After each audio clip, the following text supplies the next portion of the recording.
Welcome to the Dog Pound here at John Hardin High School. We're excited for a great rivalry Friday night. We've got the John Hardin Bulldogs at 1-0 to start the season, taking on the crosstown rivals, the North Hardin Trojans, who started off 0-1 this season. We've got a great view of the field. I'm Paul Gray here with Jeff Knoll to call the action for you tonight.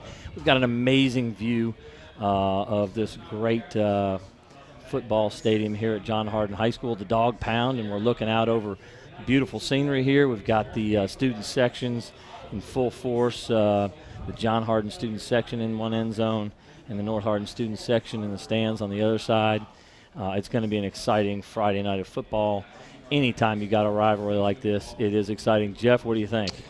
This is it, man. This is this is fall right now. A little cooler this week than it was last week. You know, it's a little more crisp, and here you have it. These two teams that are great teams, great past, great rivalry. You know, we had those years for a long time there where it seemed to be John Hardin was kind of the big boy, even though the new kid on the block, right? But they were dominant for so many years. Not so much anymore. This is what makes a real rivalry when you've got two teams pretty even in so many ways, and so I'm excited. It's going to be a great game. A lot of similar styles to their offense, right? I mean, these two teams coming out. So I think it's going to be an exciting one. They're both spread teams. We've talked with Coach Thompson and Coach Engstrand from North Hardin and John Hardin. They're both spread football teams, but they both said the same thing. That's they want to establish the run. I know last week in both of their, both in the John Hardin, exciting win, down 19-0 to come back, score 3 in the second half to win the game. And in a disappointing loss for North Hardin against the Clarksville, Tennessee team that's tough. You know, they had a couple of special teams gaffes that cost them that game, but they're both a little disappointed. These high-power passing games did not get the opportunity to run a lot of plays. They only had 50 snaps during the game. You expect a faster tempo, and they've got to move the chains. They've got to keep possession to wear down the other team's defense. Obviously, they weren't quite able to do that last week, and North Hardin scoring 16 points and John Hardin scoring 20.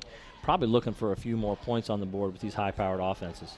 Yeah, I would say that's the exact same thing. You love games where both of those teams have that same kind of spread offense. Wanting to look for something long down the field, but it never fails. You always want to start with the run, and the passing game, regardless, high school, college, pro, your passing game is always dependent upon that run. So here we go, you know, spread offense or not, we got to get that rolling for both teams. And if so, then we can see some exciting stuff. And both teams have the horses to make that happen as well. Absolutely, Jeff. They've got two good quarterbacks, Justin Russell, who was 16 of 32 for 130 yards and 2 touchdowns and 1 rushing touchdown last week. He is impressive, as well as Eric Moore from North Hardin. He was 10 of 18 for 119 yards and a touchdown last week. And so the quarterbacks leading the way, but a couple of great running backs as well. Yeah, definitely, and you had some good yardage on both sides last week. Some good touchdowns. Not near as many touchdowns as they'd like, but absolutely they've got the ability to start that run. But so we talked a little bit about defense. Both of them play a pretty traditional 4 defense, so we're going to look at that to kind of plug that hole, and we certainly have the opportunity to see an amazing game tonight. As John Hardin takes the field. Led by the cheerleaders carrying JHHS banners. That's it right there. They're ready to go. There's a lot of excitement on the field, excitement in the air. Friday Night Lights. We're 40 seconds from the kick. And just want to take a moment, again, as Jeff and I will always do, and that's to thank our sponsors, Hardin County Television, Hardin County Schools. Thanks, Physical Therapy Associates, eTownApartments.com, Bluegrass Cellular, eTown Exterminating, and West Point Bank for supporting students, for supporting our athletes that are playing, for supporting our students who are behind the cameras tonight. We're very thankful for their support. So we'll be mentioning them throughout the evening and showing our appreciation for their support. We've got students standing in the end zone, students standing in the sections, so they're ready to go. They're excited. Friday night, lights are on. Teams are taking the field. Number 44, Darren Green, will be kicking off for North Hardin. Kicking into the John Hardin student section.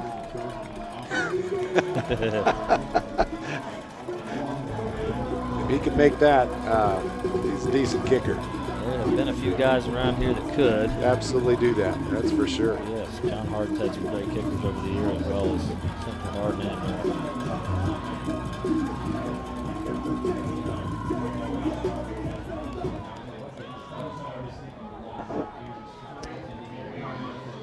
All right, deep for John Hardin, Darian Davis, number 3. And we've got number 21, I believe, Jalen Springs. Correct. Jalen's one of John Hardin's top running backs. Last week rushed for 70 yards on 12 carries and led them in rushing. So big play capabilities in the back end, and they're lined up on the 10-yard line awaiting the kick. Here we go. Darren Green, ooh, he's popping straight up. Straight up, about a 20-yard kick, and it's picked up. Fielded by number 26, Tyshawn Moore. Right on the 36-yard line, so they'll begin with amazing field position right here. Jeff, I'm not sure if that was intended. They may not have wanted to kick it deep to the great returnment of John Hardin. It may have been looking maybe even to pick the ball up. If the ball had hit the ground, it was a tough ball to field. And John Hardin's coming out in the spread, and they're 5 wide, no backs. Quarterback Justin Russell calling out the signals. Motion jet sweep. Jalen Springs had to break 3 tackles to lose a yard.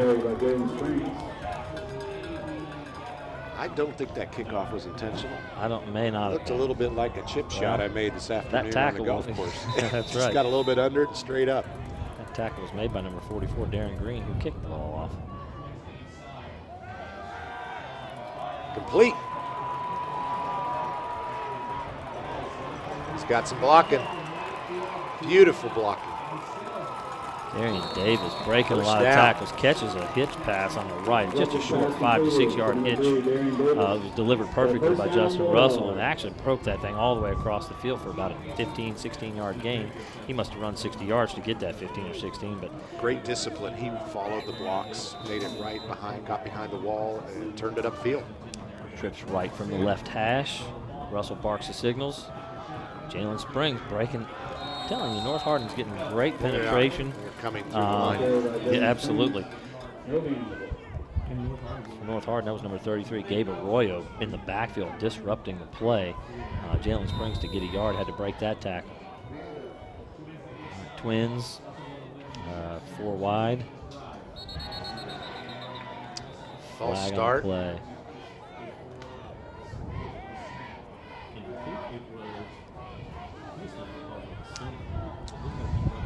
An offensive false start.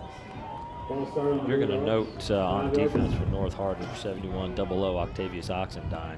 Big boy. Heavily recruited defensive tackle. We'll keep our eyes on him tonight and see what kind of production he's got. 4 wide. Russell back seam route. Oh my goodness. The seam route was to Deshaun Johnson, number 89, their leading receiver from last week, and 44 Darren Green had his hands on it. He's going to be thinking about that one all night long. He absolutely had at least 10 yards in front of him before he was going to see anybody. Jeff, he may have taken that one to the house. I believe you're probably right. That brings up about 3rd and 16 in a deep hole here, and they're going to be in 4 wides again, Jeff. Let's see who gets off the line. I believe North Hardin's been winning that battle so far. Well, this is week 2, and John Hardin's making several errors that look like week 1 errors. Some nervousness possibly in this big crosstown rivalry. I'm sure they're pretty pumped up in the locker room before these kind of games get really juiced up, and some guys are a little anxious and they're jumping off sides. That leaves us with 3rd and 21, and again 4 wide receivers. 3 deep zone, and there's a run up the middle of Jalen Springs. Not quite making it back. Hit hard by safety number 11, Jerome McKinney, senior defensive back. Jerome McKinney was our leading tackler last week with 12 tackles, and he comes up hard and put a lick on Jalen Springs after about a 5-yard gain. So easy to have those jitters, at least for that first set of downs. It's almost until you get back on the sidelines and get back out there for that second one. Absolutely. Here we go. John Hardin in punt formation. North Hardin again had some trouble in the kicking game last week with a blocked punt. and a muffed punt. So we're going to see them let it drop. Oh, my goodness. Can't believe you touched that. Number 6 for North Hardin, Ramaj Adams, one of their top rushers, their leading rusher from last week. But there's a flag on the play. There is a flag in the backfield. There certainly was. Offsides on the punting team. He threw that flag just about the time punter caught the ball. So I believe we've got another one coming. They're going to make him re-punt because that was a good punt. It was. Back deep, good coverage. Risky. Adams made a risky play. Fielding that ball, bounced over his head. He turned around and caught it over his shoulder like he thought he was Willie Mays or something. And the jog guy was right behind him. Yeah, great hands to come up with that, but that's just, boy, that's dangerous. I feel like his special teams coach is going to give him a little advice on that one. Absolutely. Here we go, one more time, 5 yards back.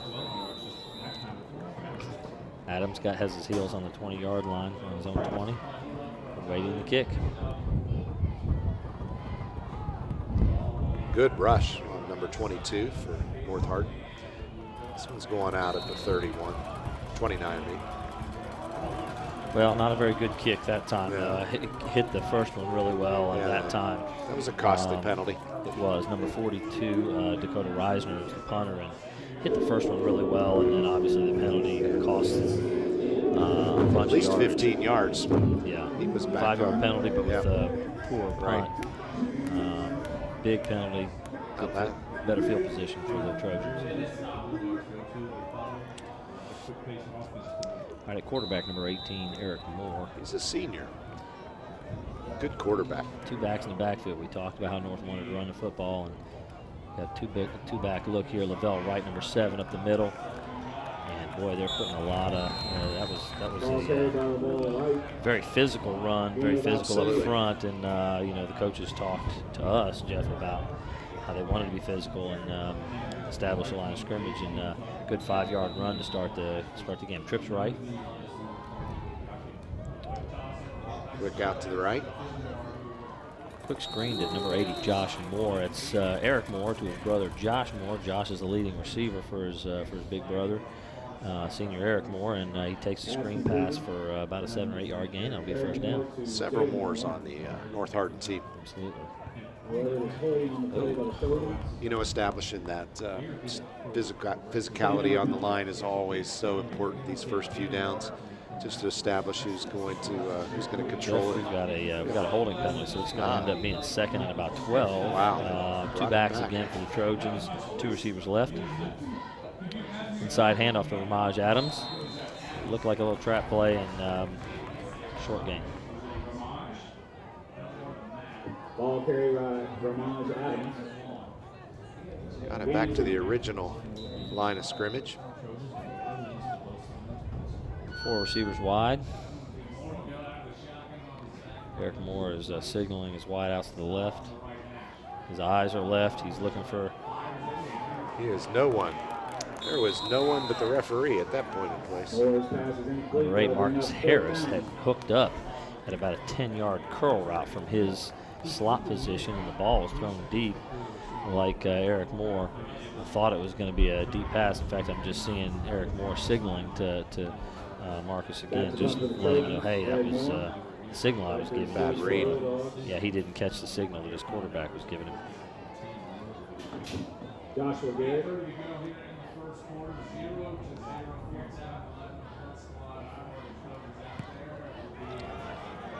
Punt hit well. Fair catch called. Catch. And John Hardin Bulldogs will take over at their 33-yard line. So they're trading punts, just like we talked about pregame, Jeff. They're not starting off making first downs. No. We've seen one so far. Haven't seen that spread come to fruition yet. Trying to get that running game started. And at the same time, you've got defenses here who are trying to bear down, and both of them did pretty well in terms of stepping up and saying, no, not right now. Not going to happen. But get a few of these runs breaking loose, and we'll see things change pretty quickly. We got 4 wide receivers in motion. Number 3, Darian Davis. Oh, never had a chance. Dropped Jet sweep and drop for a big loss. Number 59 for North Hardin, Chris Ashley meets it deep in the backfield. That's going to be about a 5-yard loss. Ashley almost took the handoff on that.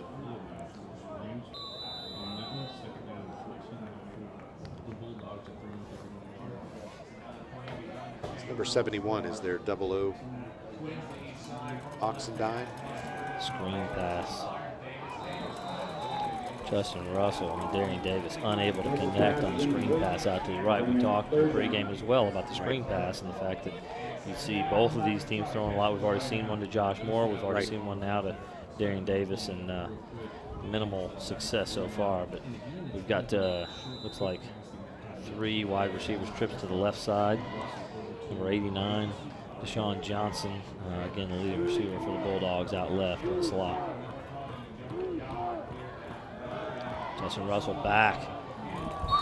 Again, curl route. To number 4 out of the slot, Joshua Garrett, and right through his hands. Once that got past him, that became a very dangerous pass. There were several defenders beyond him that could have picked that off as well. So 2 times tonight for John Hardin that they're thankful that it didn't end up where it could have been. Yeah, that's right. Yeah.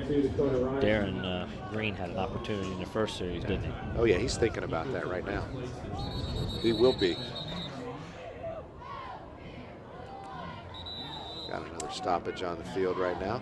Timeout, I believe. North Hardin. Coach Thompson wants to talk it over with his punt return team. 7:44 to go in the first quarter. We've got a 0-0 ball game, and slow start for the offenses. Yeah. Jeff. Don't see anything in particular right now that you can point to. Definitely a time when both defenses are stepping up and trying to take charge. A lot of it on the line. You know, we talk about that all the time. There is no football game where you can't say it was one on the line, and that's where it's going to happen. So right now we see the defense is just saying it's not going to happen at this point in time. But with these spread offenses, things can change so quickly. Major play here or there, and it just loosens things up tremendously up the middle and down the lanes. All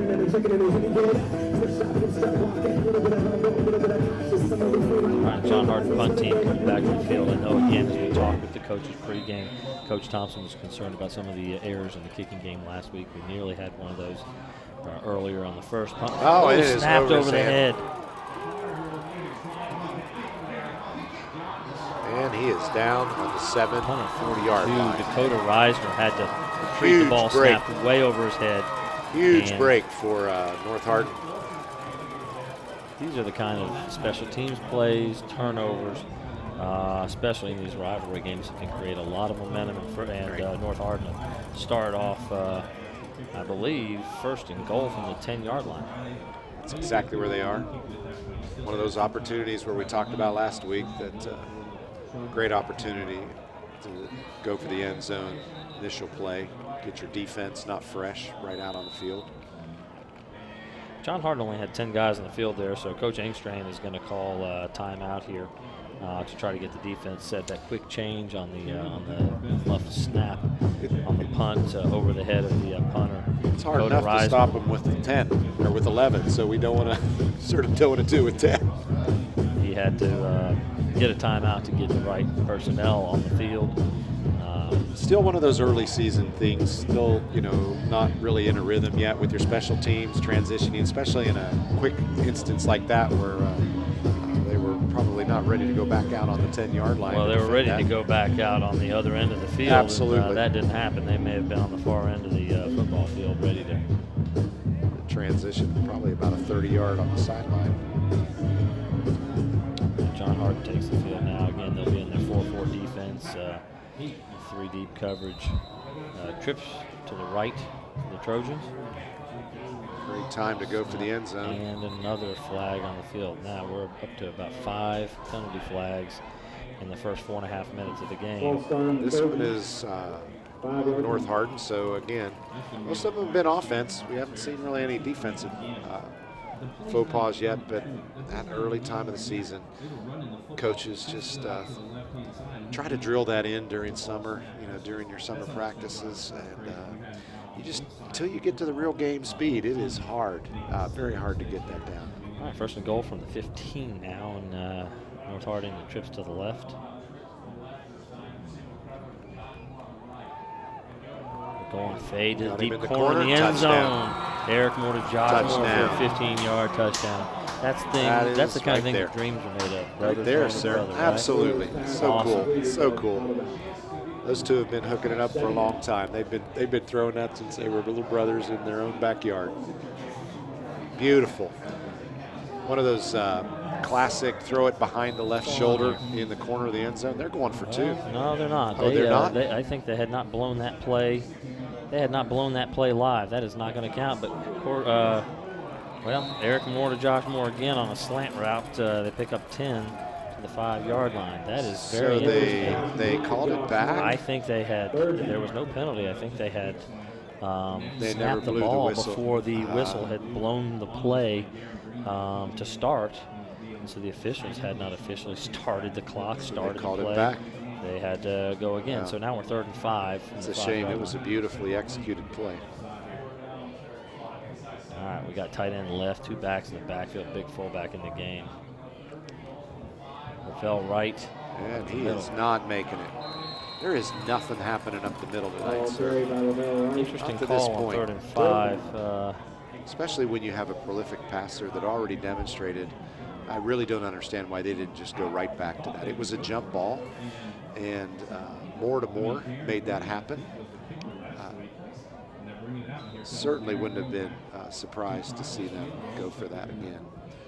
Looks like they're going to settle for a field goal. Darren Green on to kick. Number 44 is going to be held by Eric Moore, quarterback. Darren Green to attempt the field goal. He has done this before. Last week made a field goal. Snap, hold, it's down, up and good. It is good. 3-0. So North Hardin draws first blood in this rivalry game off of a muffed punt snap. Too bad for North Hardin that that touchdown wasn't in apparently regulation time. But regardless of how that happens, it was a beautiful play. You can certainly see the ability of North Hardin to spread that out and make that happen in an amazing way. So let's look tonight again. We just want to make sure we let you know we are very thankful for those that sponsor Physical Therapy and Associates. More personal attention for effective results. With locations in Elizabethtown, Hodgenville, Radcliffe, Brandenburg, Bardstown, and Louisville. Online at physicaltherapy.com and also etownapartments.com by Mark Harris Construction. Take a virtual tour today at etownapartments.com. Well, Darren Green on the kick again. He'll be kicking off. Darren Green to kick off the return. It's again Jalen Springs back to receive for John Hardin. As well as Darian Davis, number 3. Let's see if the kick makes it there this time. John Hardin needs some big plays here to kind of get things going again. That one is totally out of bounds. Pooch kick to the left and another flag down. Not a good sign for the North Hardin. Well, we watched pregame Darren Green kick. Right. Watched him kick the field goal just a moment ago. He's got the ability to do kick it. the football. I think this is they're trying to keep it out of the hands of the deep backs. It may very well be. Maybe give themselves an opportunity to get the ball back. But right now, what they've done is they've given John Hardin big field position on the 40. You know, Will it take possession? Or can I be shot in again? I don't have any understanding. 4 wide for John Hardin and stoppage of play again. you know, if you noticed the ball before he kicked it, it was absolutely on a pretty huge angle. So it may very well be that that was what they were trying to do. I didn't notice that, but yes, that would indicate that they're trying to pooch kick. All right, 4 wide. Justin Russell calling signals. Back to pass. We've got a screen pass to the left. No. Once again, almost intercepted. Number 38 on North Hardin had it in his hands, but it just went right through. And the John Hardin receiver close to picking it up off the turf, but couldn't hang on. Number 54, Kai Hills, also in play. Again, they had that screen pass sniffed out. They were ready for it. First down, Bulldogs.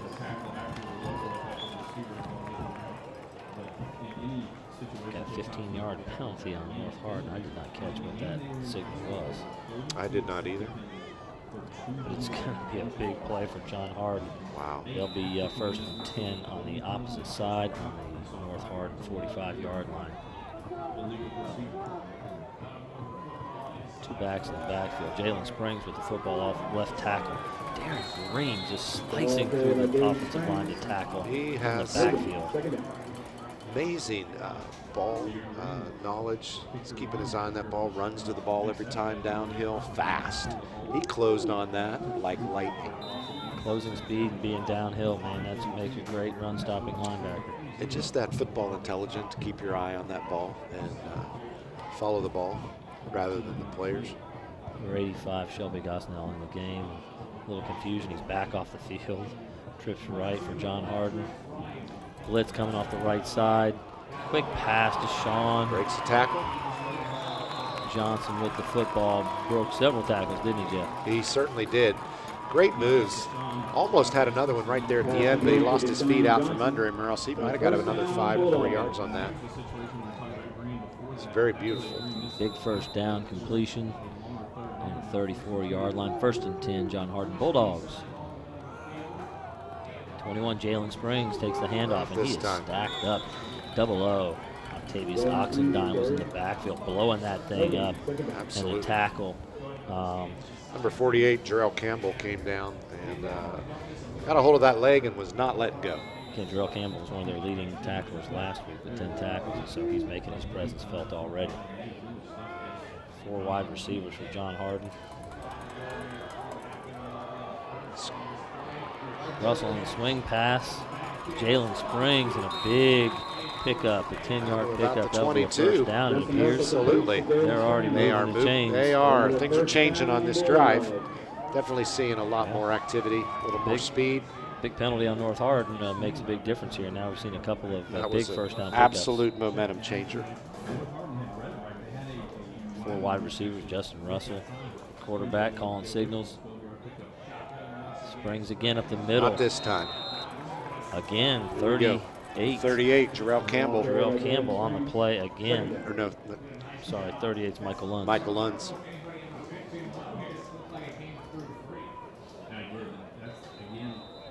I don't know if he read that or if that was a blitz, but he was in the hole. He was in a hurry. untouched. I believe you're correct. Michael Lund's on 38. Also had 10 tackles last week, so the same guys are making a big contribution. Sean Johnson down the middle of the field. Intercepted. Interception, North Hardin Trojans. They've been playing with that fire several times tonight, but this time they got burned. Ian Patry with a big interception. Patriot Jr.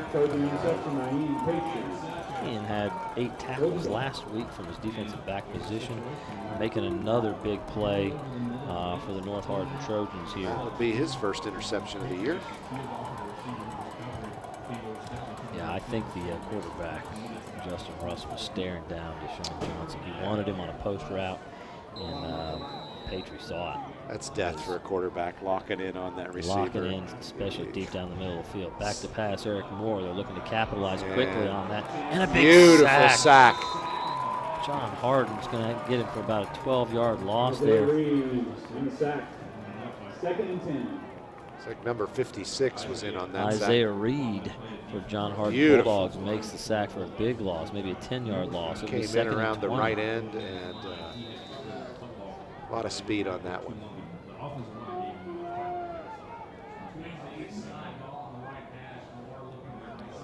Screen pass to number 6, Maj Adams. They sniffed it out, and honestly, that's number 56 again.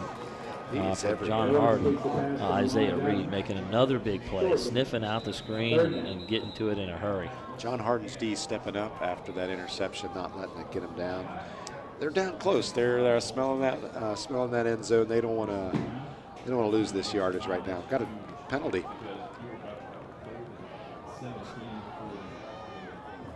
I believe that was I've never horse seen collar. in my life. I'm fairly certain it's not one I recognize. The head referee tugging at his shirt and then throwing a chicken wing. It looked like a front side horse collar to me. It did. Honestly, I think we might If have I'm had going to interpret that, and some sort of illegal hit to the contact of the head, possibly. I'm fairly certain that movement is not in the referee's playbook, but whatever it is, it was a lot of yardage. 15 yards moves them out to the 30-yard line.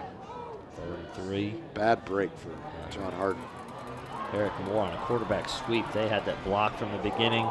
And there's going to be You a have flag. a late hit. That's well, it's either blocking the back or unsportsmanlike on North Hardin receiver, getting a big block, but it's going to cost them.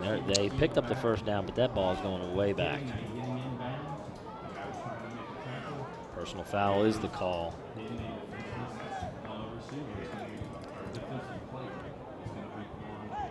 Personal foul on the Trojans. So they just gave up that 15-yarder they gained a moment ago.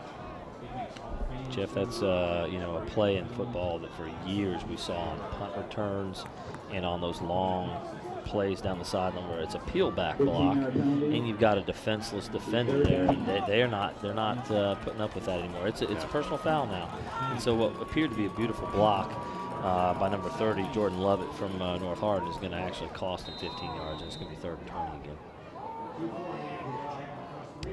5 wide, empty backfield. Eric Moore back to pass. Looking down the middle. He's going to have to scramble.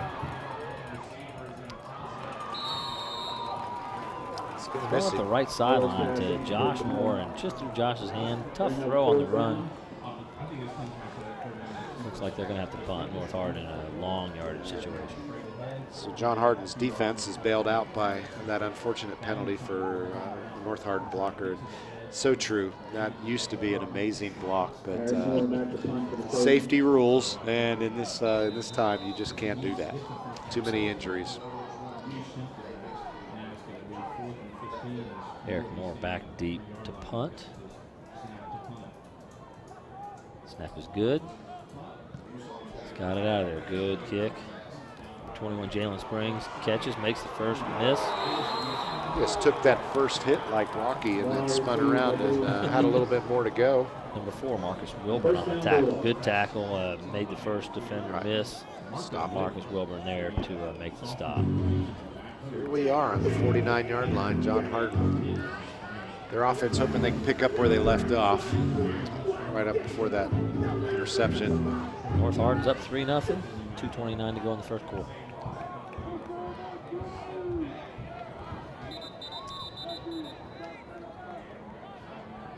Official timeout. Pointing to one of the offensive linemen. He doesn't like something he's seeing on the uniform. Something on the back of his helmet, I think. Number 60. Number 60 is Carson Grider, and he's going to have to come out. And number 56 is number 56, Isaiah Reed's coming in to replace made a him. number of big plays. The sack recently. He's now going to play guard. Justin Russell back, quick screen. Number 3, Darian Davis. Ball making people miss, but gang tackle. Boy, they recovered quickly. North Hardin defense. Pass complete to Darian Davis for a gain of 4 yards. It's one of those unfortunate offensive substitutions because that play ran right back where the guard that went out would have been to make the block. Second still in there. 6. John Hardin Bulldogs. Russell back to pass. Down the middle.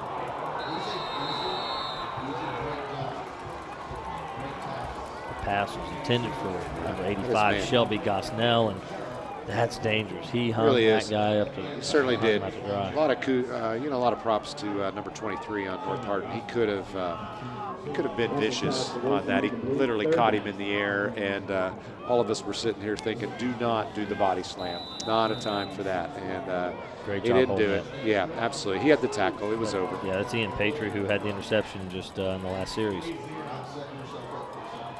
Hard count by Justin Russell trying to get North to jump, taking the signal from the coaches on the sideline. Trips left, he's looking left. And he's going down. Number 33, Gabe Arroyo in the backfield again. We've called his name several times in the backfield, making big plays. Definitely one of their stars. Gabe Arroyo, we've heard many things about him coming into this game, so he's showing up. They always do. That'll bring us to a 4th and 15, and obviously John Hardin will be back in punt formation again. North Hardin again, punt return formation. Looks like he's going to let this one roll.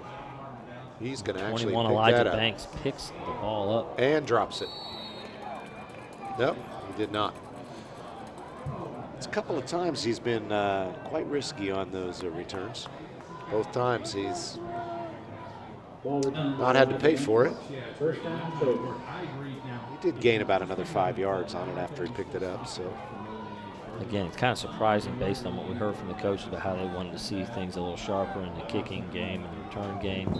And we're seeing some dangerous decisions being made. All right, 4 wide. Eric Moore handing off to Lavelle right up the middle. he definitely had some room on this one. ball carried by Lavelle Wright. A 5-yard gain to the 30-yard line. That'll bring up a 2nd and 5 for the North Hardin Trojans from the right hash. And I think they continue to need to run the football, establish the run, a bigger offensive line, and get some big guys on that stop. Trips to the left. Eric Moore calling signals. Lavelle right up the middle again for about a 4-yard gain. It looks like he'll be about a yard short, but that's 2 carries for 9 yards there. And again, they're, just as Coach Thompson suggested, they're going to try to run the football and establish that 3rd and 1. They're definitely pounding out a few more yards than they were in the early part of the quarter. Trips left from the 34-yard line, 3rd and 1. Snap. Handoff up inside on the inside zone. Lavelle Wright. Great jump cut. Makes 2 miss. Hanging on to the football there. They're trying to rip it out. Nice 15-yard gain. Beautiful run. Broke some tackles. Once he got past that first line, it was all him. Beautiful running. Established a little bit of speed coming up. Got his shoulder squared, took off. And there's the horn ending the 1st quarter here at Bulldog at the Dog Pound. These are when the referees love it, when they only have to move the ball 2 yards, 3 yards. In the middle of the field, that's right. That's right, our score is 3-0. North Hardin leads here at the Dog Pound. I want to just take a moment here to, again, thank several of our sponsors. Bluegrass Cellular, offering the most affordable, unlimited plan anywhere where wireless works. Visit us at bluegrasscellular.com. E-Town Exterminating, 737-6900 online at mugabug.com. West Point Bank has 5 offices located in Elizabethtown, Radcliffe, Upton, Glendale, and West Point. Or find us online at westpointbank.com. Let us help make life simpler. West Point Bank, hometown banking made simple. I feel like we're seeing some momentum change right here, Paul. This last series, we saw North Hardin really begin to establish that running game. You know, that's as we said, you know, their coach Thompson absolutely wanted to get that going. I think they started doing it on here. They're instead of getting maybe one yard, they're picking up 3, 4 each time. Those chunks expand like that, you're getting your run game moving. 2nd quarter underway. Trips to the right. Eric Moore giving to Lavelle Wright again. They're going to stick to the ground game. We've got another flag Penalty. after about a 2-yard gain. That's in the area, Jeff, of a holding call probably against one of the wide receivers blocking on the outside. You are a prophet or a former football coach, one way or the other. That's absolutely where it was. It's a 10-yard penalty, so that's going to leave them, I believe, with a 1st and 20 look here from their own 41-yard line. Again, long yardage. Costly penalty, wrong time. They had that momentum going. This is not the time you want a 15-yard bump. 4 wide receivers in the spread look. Screen pass. Plenty of room. North Hardin out to number 10, Gary Love.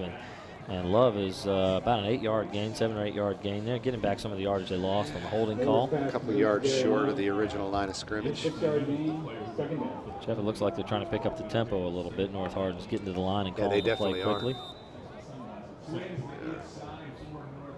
Eric Moore noticing 2 deep safeties, pointing them out. Faking the screen pass and scrambling now. Being pursued hard. Dumps it off. About a 6-yard dump off. Brings it up still a little bit short of the 1st down. Number 2, Cameron Smith catches the pass for about a 10 or 12-yard gain. There's another flag on the field.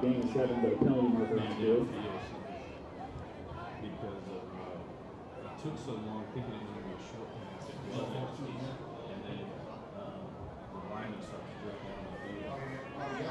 Really impressed with Moore's ability to keep his eyes down downfield as he was rolling out. He never gave up on that pass. And, Well, even though it may not get it anyway. Calling the field is an illegal lineman downfield. Anytime you're scrambling that long, those linemen get a little antsy. They may leak out a little bit. They think he's going to run the football. Right. You're trying to get up in front and get a block. And always a chance to take on that. so back to second and about 19 again. 4 wide. Lavelle Wright switching sides to the right side of Eric Moore. 2nd and 16. Moore back to pass. We got 4 deep. Josh Moore deep down the field. Wow, Jalen Springs was in coverage, and Josh Moore went up high and had an opportunity. It was a tough catch, tough ball to catch. But it looked like it was going to be intercepted originally, and Moore makes a great effort on it. Yeah, absolutely. He became a defensive back at that point in time. If he had not jumped up and tipped that ball, it would have been an interception, or at least an amazing. Jalen Springs had that dead to rights. 3rd and 16, call it. 4 wide receivers. I'm sure we'll be looking for Eric Moore looking down the field again. Under a lot of pressure. Rolling out to his right. Trying to make something happen with his legs. Ball's loose. Balls lose the ball. Ball's And loose. this is John Hardin's ball. Number 56, Isaiah Reed, knocked it loose. Absolutely. Caught him from behind, made a great play. Absolutely. Coming up with the recovery Number for 20. John Hardin. Junior Surley. That would be Nicholas Surley Jr. Great play. I can't get a feel, Jeff, for the momentum in this game. It- as soon as somebody assumes momentum, there's a penalty. It There's is a play by turnover. play. There is no team momentum happening at all. It's absolutely just play by play. North Hardin now in a 3-man front look. They're going to bring a lot of pressure on the blitz. Deep ball down the He's got right his man. sideline. Oh! Oh, my goodness. Darian Davis, number 3, deep down the right sideline. He It had beat in the him, corner, absolutely. and it just bounced off his hands. Perfect timing. And the ball was thrown perfectly. Absolutely.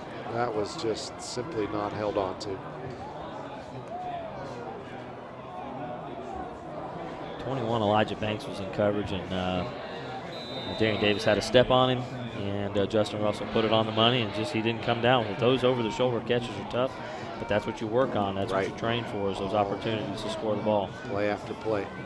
Trips right, Bulldogs, 2nd and 10, and another flag on the Penalty. play. So- the handoff was to number 25, Dominic Hodges. It was a sweep around the right. Ball start. There is no momentum when you have this many penalties. It just can't happen. It just kills it all the time. Well, John Hardin gets a turnover and then a penalty directly after. So that's what we're seeing time and again tonight. 2 steps forward, 2 or 3 back.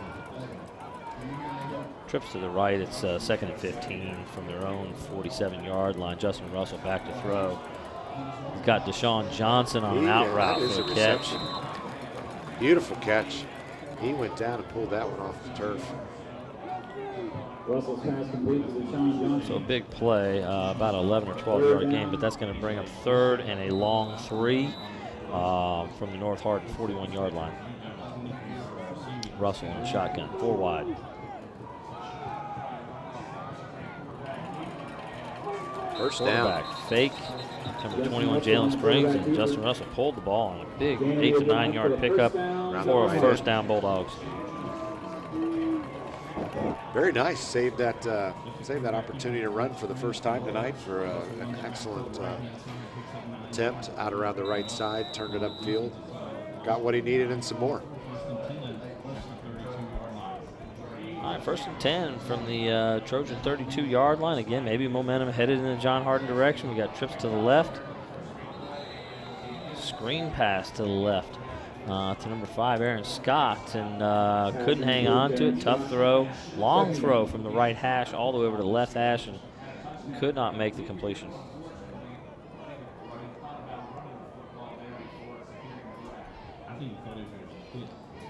Second and 10, Jeff, and it looks like they'll be in trips formation again. Let's say trips to the left, single receiver to the right-hand side. I'm just trying to go back here, and Davis is the number Justin Russell back in the shotgun again. He's looking left for another screen pass, this time Deshaun Johnson. Picks up 2 or 3 on that one. Pass complete to Deshaun Johnson. Great catch by Deshaun Johnson, but number 54, Kai Hill, right there to make the tackle for the Trojans. Those screen passes aren't getting a whole lot tonight. Both teams doing a great job They're trying defensively. It's not for lack of effort. They're certainly giving every opportunity they can to them, but Hodges in the backfield, 4 wide. Justin Russell with the snap. And another screen this time to Hodges. Middle screen to the back. Double O, number 71, was on him all the time. Double O starting to make his presence felt. Tavius Oxendine there to make a great play on the. You can certainly see why he's getting a lot of looks. Not only is he, he's got the size, but he's fast. Moves well Moved now. down. He moves well, very athletic. And that was absolutely, he stayed with him, he moved down the line, never let him out of his sight. Trips to the right, 4th down. Going for it all down the left sideline. There is Well no one there. overthrown. No one there. Pass incomplete. That'll be a turnover. Justin on Russell was looking up the left sideline for Joshua Garrett, and just well overthrown. It was well covered. That was Ian Patry in coverage back there, corner number 23, who had the interception earlier. And just no real opportunity to make that. That's a curious call on a 4th and 4, 4th and 5. It is. That's one of those times where going you realize, for it all. Yeah, you don't have the horse to put it through the uprights from that distance. So too short to punt. 2 backs. Fumbled Fumble in the shotgun backfield. snap. Eric Moore trying to make something out of Picks it nothing up. here. And he's Gets going the, to have a loss of 2, but a pretty good job. That was rolling really around. made around. absolutely. He's a lot of athletic ability that kept that play alive. Could have very easily been a 10-yard loss on that one. Could have been. 2nd and 12 after the muffed snap. We got trips to the right. Lavelle Wright in the backfield with Eric Moore. High snap, almost another bad snap there. Quick swing pass to number 2. Nothing on that one either.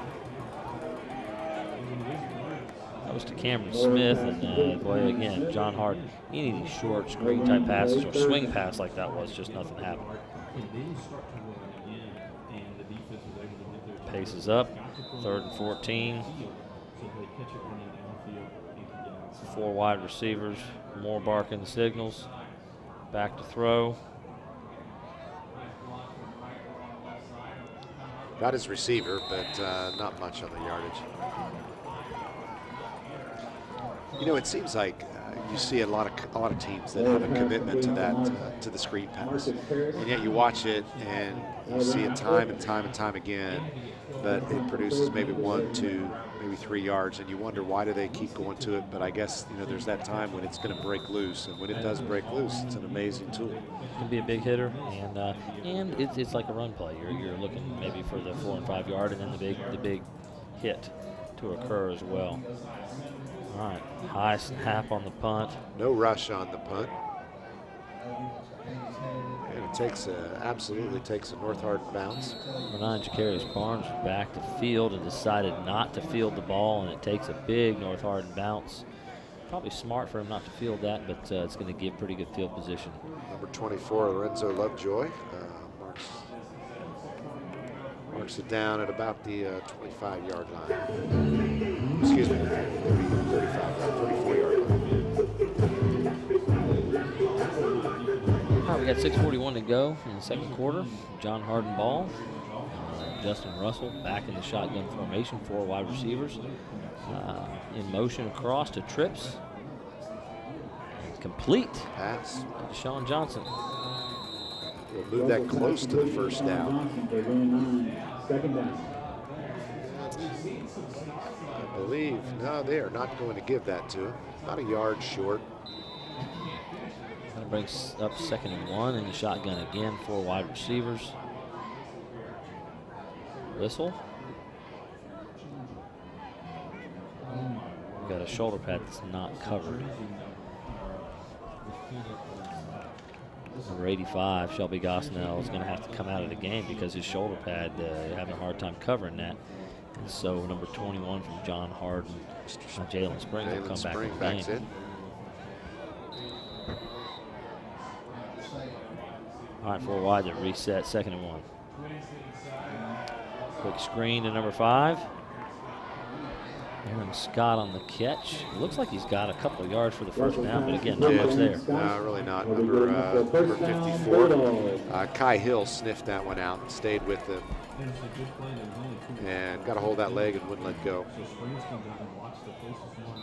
Scott's able to make the catch just for the 45 minutes to 6. 4 wide, 1st and 10 from their own 45-yard line. The Bulldogs with the ball. Russell back to throw again. We've got a seam pass to Sean Johnson. Beautiful. Down the middle for about a 17-yard gain. It's a pass like that when you realize you've got a pretty confident quarterback there. He slipped that right in that seam in the right flat there. It was beautiful, beautiful pass. 1st and 10 now from the North Hardin 37-yard line. And now we have the defense blowing through. Again, number 33, Arroyo, and number 59, Chris Ashley in the backfield for a 4-yard loss. Jalen Springs had nothing available. And we'll each get a half a sack recorded to their stats on that one. 2nd down and 15 now for the Bulldogs. Trips right, 2nd and 14. Justin Russell on Darian Davis on the sideline. Ran a really nice stop route at about 10 to 12 yards and just couldn't hang on. Just went right through his arms. I think he's the most shocked on the field that it's not in his hands right now.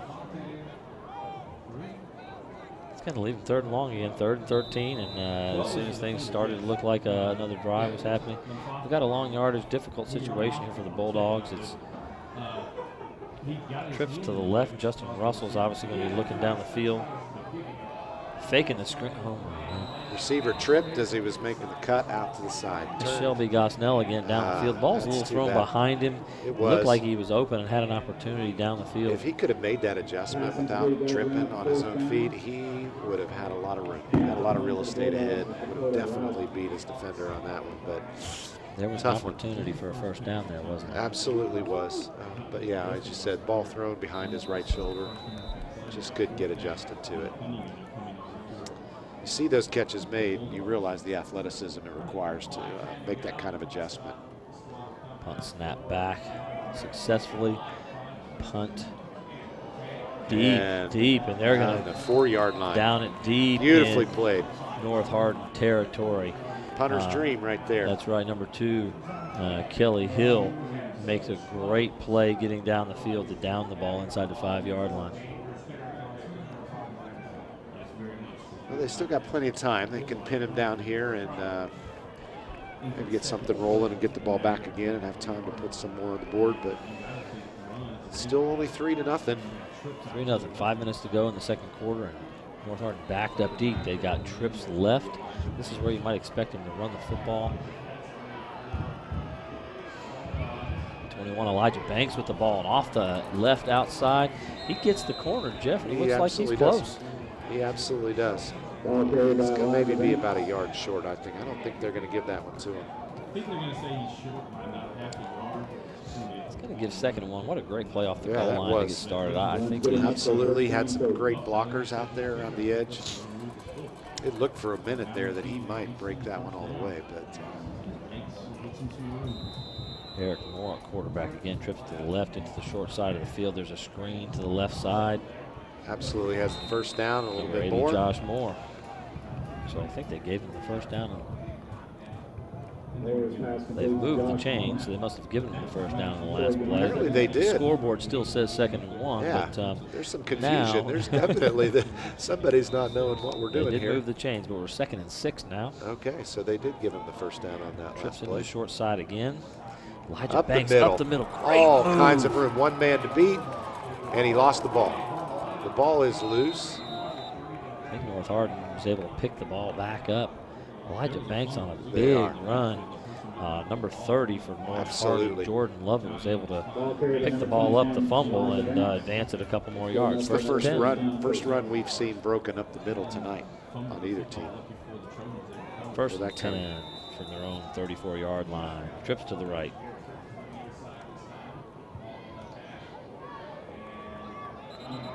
He's down.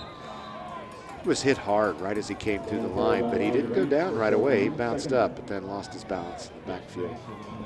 Carries Barnes, number 9, there to make the hit. And Elijah Banks couldn't keep his feet.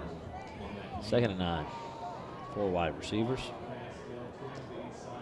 Faking the screen to the right, to the left, and throwing it to the right. Beautiful Josh Moore's got room. Woo, flipped upside down. Yeah, upended at 45. Number Hopefully no one's 6, hurt. Xavier Boone. We've got a John Hardin man still down, but he's moving slow. Number 6, Xavier Boone made that tackle and flipped him up. Yes, I think it's number 32 for John Hardin, Navash Daly. He's jogging it off. Yeah, glad to see him get up. He went in low.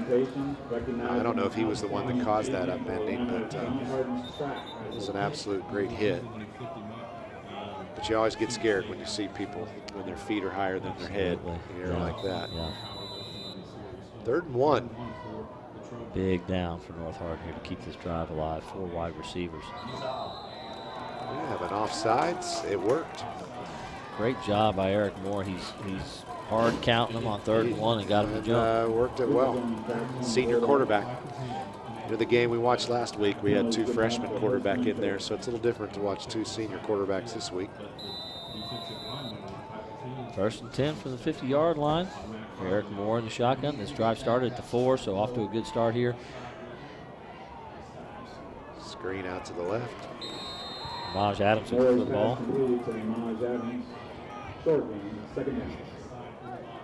Again, quick screen and not much there. It'll be 2nd and 9, 1-yard gain. Again, both teams doing a great job running into the football.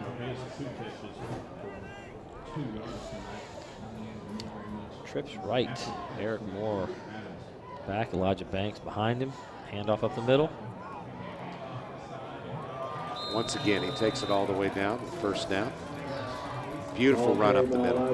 They are absolutely starting to break some things open. We have a John Hardin man down. That would be number 2, Kelly Hill. He's holding his knee, and his teammates are already on their knees, and they're already heading off toward the sideline. So hate to see this. Yeah, this is not a good sign. Although the trainer's holding it up in the air like it might be a cramp. Okay.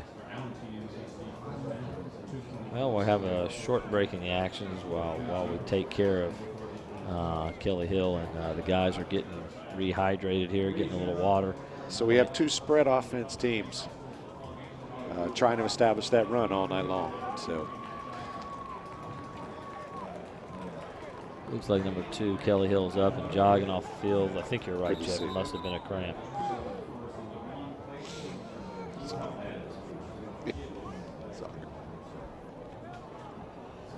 North Hardin back to the line of scrimmage. That'll be 1st and 10 from the 40-yard line.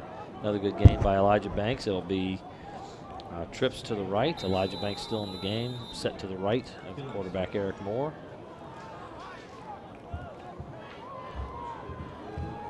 Quick screen again to Josh Moore, and he's going to take it outside, break, contain for about 5 yards. Jeff, the key on that kind of play is your receivers have to become blockers. You've got a trips formation, 1 guy catching, 2 guys blocking. They've got to take care of their buddy. They've definitely got to seal down on those outside defensive backs coming out. The wider you go. Yeah, 2nd and 4. 4 wide. 4 wide and 2 wide to the top, way wide. Another quick screen, Ramaj Adams catching the ball. Again, there are 3 guys there immediately. They and really are. Number 30, his buddy out there, Jordan Lovett, the sophomore wide receiver, was not able to get a block on any of them. All 3 of the John Hardin defenders were on him.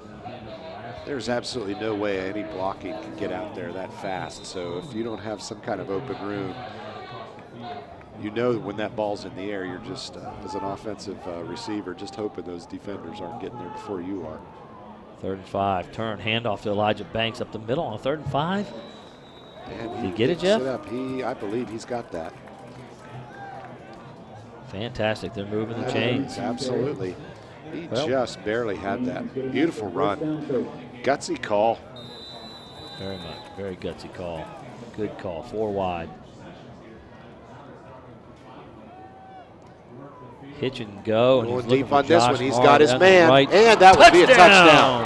He's got his There's man. Josh Wide open. Moore. There it is. Brother.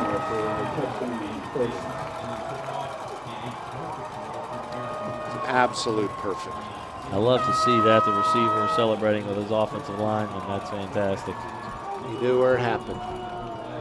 That was beautiful. Had a little hitch and go there. All 4 receivers that were wide went about 6 yards, curled and looked back at the quarterback.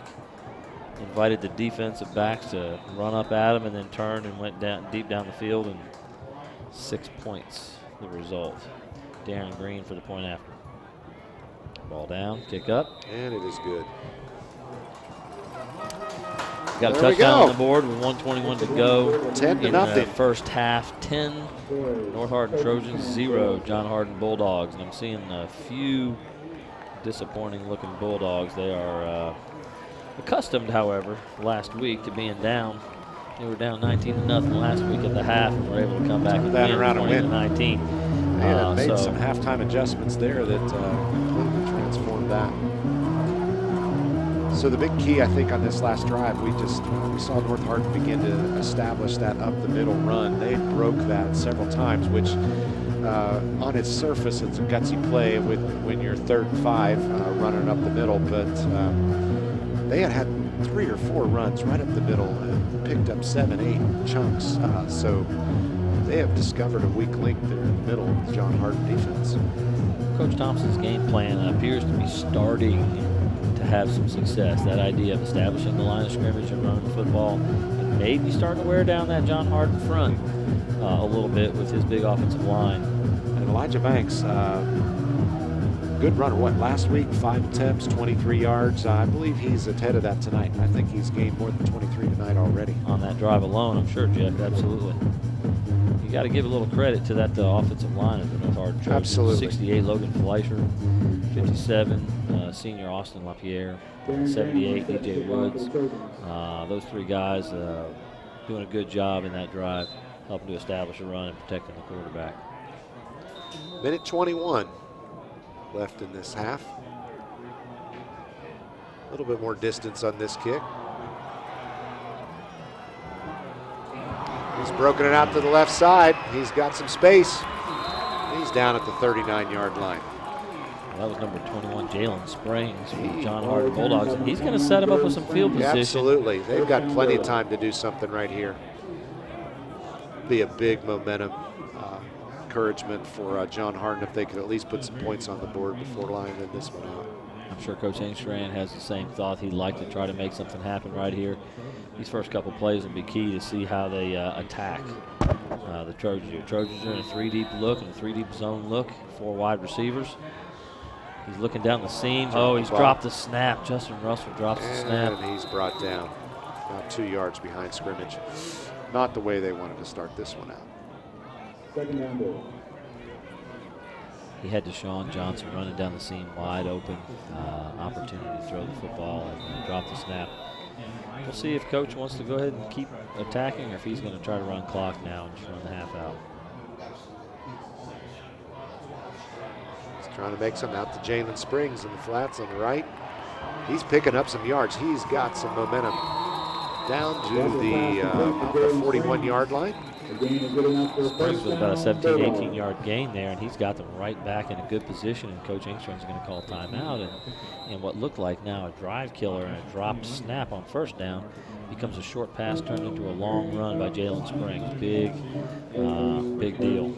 So we want to, before we approach the half here, just once again recognize Physical Therapy and Associates, eTownApartments.com, Bluegrass Cellular, eTown Exterminate, and West Point Bank. We're thankful for all of our sponsors, and it's a good thing that they do, and it's a good thing that we have this opportunity to be able to televise the local featured games each week. Well, 35 seconds to go in the quarter, Jeff. What do you expect to see from the Bulldogs on offense here? Well, with that amount of time, they certainly are going to have to pass. I would think they'd definitely be heading out into the wide flats on both of these. I mean, Jalen Springs has certainly been the only one that's gotten them any yardage on the ground. So they could turn to that, maybe be safe, rather than trying to throw something out wide and risk an interception, because we've seen absolutely North Hardin has some guys on their D-backs that they can close on that ball fast, and you got nothing but green if they pick one off in the flats on this one. Looks like they're going to go 5 wide. The John Hardin Bulldogs have 4 receivers to the left, 1 receiver to the right. Justin Russell ready for the snap. Nobody in the back. Looking left. We've got a screen pass to number 4, Joshua Garrett. Takes it down to about the 27, 26, 24 yard, 27 yard line. Big first down. Clock has stopped on a first down, so they're resetting. 4 wide. 29. Got a play ready, and they're going to kill it. Kill the clock. Give them a little bit more time. This is an important play. You really do want to take the time. The number of downs you have right now is not nearly as important as calling the right play. Wise choice. 26 seconds to go. They're on the 29-yard line. If they can pick up a few more, they can have a field goal attempt. And who knows? They've just checked Deshaun Johnson into the game. He's been open down the field several times today, and we'll see what they can get out of. Are they in field goal range for the John kicker? Not yet, but one more completion might just get that done. And that's it right there. And he's got some space, got room. Brought down about the 19, 18-yard line. Andrew Davis, number 18 on the catch, and that's about another 13-yard gain, and they're trying to move quick. And they're reset, and there's going to be a timeout called. John Hardin, they are in field goal range, and not only that, they've got an opportunity to score it here. Impressive 2-minute drill we've seen from John Hardin right here, especially after the fact that first dropped ball. Man, that can, you're right. I mean, at some point in time, you can say, you know what, 54 seconds on the clock, let's just run it out and go on in. You got to give kudos to them for saying, no, let's try and make something happen. So literally, this is a 54-second drive.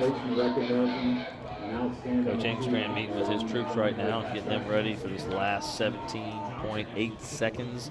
Ball on the 19-yard line, 1st and 10. And again, Jeff, they've got to be looking to throw it, like you said. The only way to stop the clock is incomplete passes. So you're either picking up big yards or stopping the clock. They are on the right hash mark. Number 21, Jalen Springs in the backfield, and they've got trips. Number 5, wide right, wide left, and that's where they're going. And it could have almost been offensive interference right there. Well, Justin Russell they didn't call. They did not call it, but he got tangled up with the defensive back. I think they both got tangled up, and so good. That was a good no call. They both were on each other there. He was looking to run a corner route, Jeff, and he was more concerned with creating the separation by contacting the defensive back instead of running the route. Wasn't able to get it. He wasn't. 2nd and 10 on the 19. 13 seconds to go in the half. Russell back. Overthrows his man out of bounds. That's too bad. He had absolutely achieved separation right there. If he could have got that ball to him, there was a really good chance of him turning that upfield and scoring. That was number 3, Darian Davis. He was targeting and just a little overthrown, like you said. He had separation on the sideline, and it looked like it was going to be a good 10-yard pickup. Absolutely. 3rd and 10, 8.9 seconds. And they have decided to go ahead and go again instead of kick the field goal here. We'll see how that works out. We got 4 wide receivers, 2 to each side. Russell back to pass. Goes in the end zone, and there's no one there. And so now they have the time to kick the field goal, and it looks like that's exactly what we've got coming on the field right now. Number 4, Joshua Garrett, was running a post route. There was a flag in the back of the end zone. I'm not sure what we're going to get here. That ball was thrown out of the back of the end zone, Jeff. I don't know what some call we laundry have. laying there, but nobody seems to be indicating what it is. That flag may be for the fans. Looks like the ref is having more interaction with them than he is, but that flag's still laying there.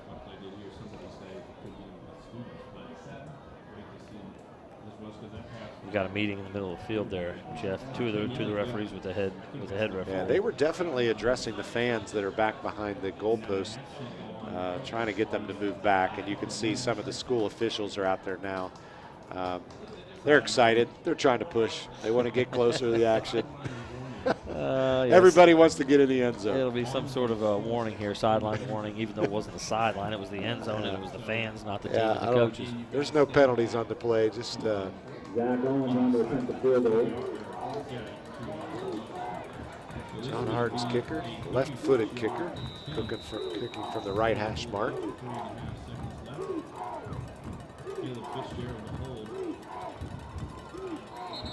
Offsides. Well, They'll make it a little bit easier for him. They've been able, yeah, North Hardin jumped off sides. That's 5 more yards. Instead of a 37-yard field goal, we'll have a 32-yard field goal attempt, or maybe 31-yard field goal attempt.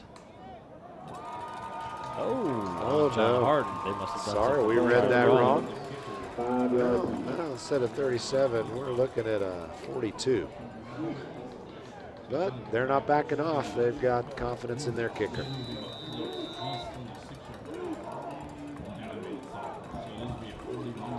Zach Owens, number 27, to kick 41-yard field goal. Low snap, it's down. That is Low not going to kick. make it. Not enough. Yeah, that penalty did it. There's a very good chance that would have been through on that 36. So, well, there you have it. 10-0. Got to give it to John Hardin for coming on strong at the end there. Well, again, we've got a 10-0 end of the half. And just a quick thanks again to our sponsors. This is an HCEC-TV student production and division of Hardin County Schools. Special thanks to our sports coverage sponsors, Brandenburg Telecom, Physical Therapy Associates, eTownApartments.com, Bluegrass Cellular, eTown Exterminating, and West Point Bank. We'll be back for an exciting second half and see if the Bulldogs can rally in just a little bit.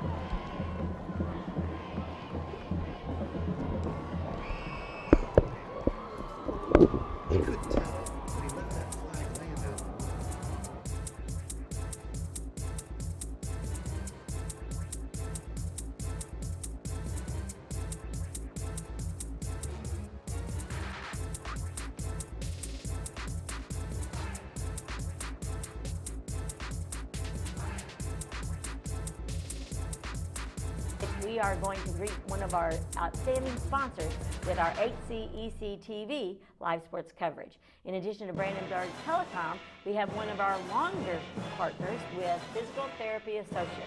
And I think they've been with us practically day one.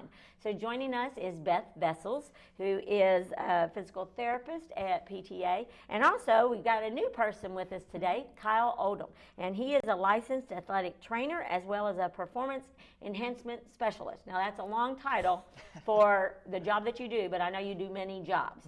So first, we'll begin with, let's talk about Physical Therapy Associates, its history, and how it's grown through the number of years. Yeah, definitely. So it first opened in 1997 in Elizabethtown, and since then it has grown to having multiple locations. So we have Elizabethtown, Radcliffe, Hodgenville, Bardstown, Louisville, and our newest clinic is in Brandenburg. Now, are all full-service PTA sites? Yes. Okay. Yes. Talk about the elemental services that you may provide. Yeah, so we see a lot of people, and we range from orthopedic conditions, shoulder pain, back pain, neck pain. We help people that have had total joint replacements, and we help with athletes as well. We kind of run the full gamut of physical therapy services for people. And some of those services are specialized, so talk about some of those. Right, so we provide treatments such as ASTEM, which is a type of massage we do with tools to help facilitate healing. We also do several different types of taping. As you can see, Kyle has some on his arm here. And we do something called dry needling as well, which is relatively new in physical therapy practice. But what does it do? Just to explain to the audience. Yeah, so we've seen a lot of really good results with it, especially neck pain, back pain.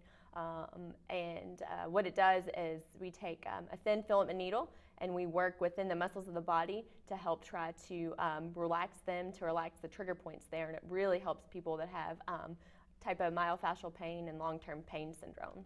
Awesome. Now, Kyle, you're new to this studio taping here. You also are new to the business. You've been there a couple of years, but that doesn't mean you've been involved with what you do for a number of years. So tell us a little bit about what you do at PTA. Yeah, well, most athletic trainers are, facilitated with the sports programs and stuff. and then a few of us get to be in the clinic setting. And so that's what's really nice is I get the clinic setting, so I don't necessarily have to work those hours of covering the games and stuff. But what's really great in my role in the clinic is I get to kind of further our rehab. So I get to take those upper level rehabs, our ACLs, you know, a lot of the athletes that really need to go to the next level and have a good transition back into their sport. I get to make that transition easy and seamless, and just kind of they're able to jump right into their sport once they leave us. And so that's really helpful considering how competitive we are in our area, just our community with sports. We have so many people going to the next level. And we're able just to give them that competitive edge and get back to their sport. So that's amazing. Now, those at home, you may see what you think might be a tattoo on Kyle's arm, but it's actually a service, a treatment. So talk about that. Yeah, so this is kinesio tape. Actually, the Olympics now, you'll probably see a ton of athletes with the kinesio tape on, a lot of different colors. And we actually I got certified last year, and we actually just had a whole bunch of them get certified this past weekend. But yeah, the one that I have on now is a lymphatic taping, so it helps with the swelling and trying to get all that debris out of the system, and we love it. In conjunction with everything that we offer, the tape allows us just at the beginning of our rehabs, and also when they leave. So when they leave, it's like we get to keep our hands on them as they leave. So everything that we have done for them, it just stays with them until they come back to us. So we get a lot of benefits from it, whether it's pain management or facilitation with the muscles or getting those muscles just to relax. We are able to do that with just our taping. So it has definitely been an asset to us. You also have a new facility located at your Woodland Drive site. Talk a little bit about that, because that goes hand in hand with our sports athletes. Yeah, actually it's all one building now. So we have just added a 90 by 60 foot, a 5,000 square foot building that's all turf. So we got a 35-yard turf section, and it is essential for getting our athletes where they need to be. So we can do running and sprinting, we can do all kinds of power and just a lot of that transitional stuff, and really help those rehabs. So again, it's great because where before, you know, our rehabs would stop at a certain point, and we would say, okay, you know, this is as far as we can get you, you know, go back to the field, and they have so much hesitancy and, you know, really not sure. Now we take that away. Now when they leave us, they are ready to go. We have carried them through the rehab process so much so that, you know, all they're really lacking is some of that sport-specific endurance, which, you know, we can't necessarily offer. But it's so great because they've got space to move around. We had Nathan Adcock that came in, and we got to do his throwing progression. It's big enough to do a full throwing progression with Tommy John. And so that is such a big asset, again, to our community, because there's nothing like it. And there's nowhere that has a physical therapy clinic that has that to offer. And so, yeah, it's very essential to what we do. And again, it provides more space for our other patients, but especially for our athletes. That's awesome. That is awesome. One thing that I want to tell our audience at home also, that these two young people are graduates of the Hardin County Schools. Kyle graduated from John Hardin High School, and Beth, you graduated from Central Hardin. Yes. And so great products of the Hardin County School System. We really want to thank you so much again for sponsoring our sports coverage. Beth, just why do you feel it's important for PTA to give back to the community? We love helping people in the community, and so, you know, that's our patient population, and so we just enjoy to be able to give back to those people who, you know, who allow us to help them to recover from whatever injuries they do have. Well, and I know that with therapy, people can get back to their normal life faster, quicker. The specialties that are involved now, oh my goodness, I mean, it really can be a quick turnaround and really enhance your quality of life. Definitely. So for individuals that would like to get additional information about PTA, what do they need to do, Beth? So they can, anytime they can call our clinic, 270-234-1569. They can visit us on the web too. And as far as if it's a patient, some insurances require a doctor's referral to come, but some don't. Kentucky's a direct access state for physical therapy, so some insurances you don't have to have a doctor's referral. So just check with your insurance company and see if they need that or not. Great. And Kyle, do you know the website address for PTA? physicaltherapyky.com. Great. So make sure you check out Physical Therapy Associates of Elizabethtown. They're located all over the area now. And again, those locations, Beth? So we have Elizabethtown, Radcliffe, Bardstown, Hodgenville, South Louisville, and our newest clinic in Brandenburg. Awesome. And there's multiple services at all of those locations. Thank you again for sponsoring live sports coverage with HCEC-TV, and we look forward to working again with you all Thanks for this having year. us. Thank you.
And we're back at the Dog Pound. Paul Gray alongside Jeff Knoll tonight.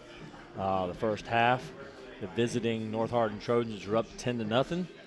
As we go to the second half, Jeff, what do you expect to see in the second half? Well, you know, I still got to tell you, I'm just disappointed in what I saw the first half. I really expected a whole lot more firepower to be seen on both sides. And after watching the first half, I say especially for North Hardin, I really expected to see a whole lot more. I mean, let's face it, that more-to-more connection, that's deadly. And as far as I can see, John Hardin doesn't have anything to stop it. Every time they've gone up, it's a jump ball. It's like Devontae Parker for Louisville when he used to play. I mean, you just throw it up, and he's on there. And so you just got to see. I would love to see a little bit more of that from North Hardin. And again, now John Hardin, I love the discipline that they've had, continuing to try to stay with that running game.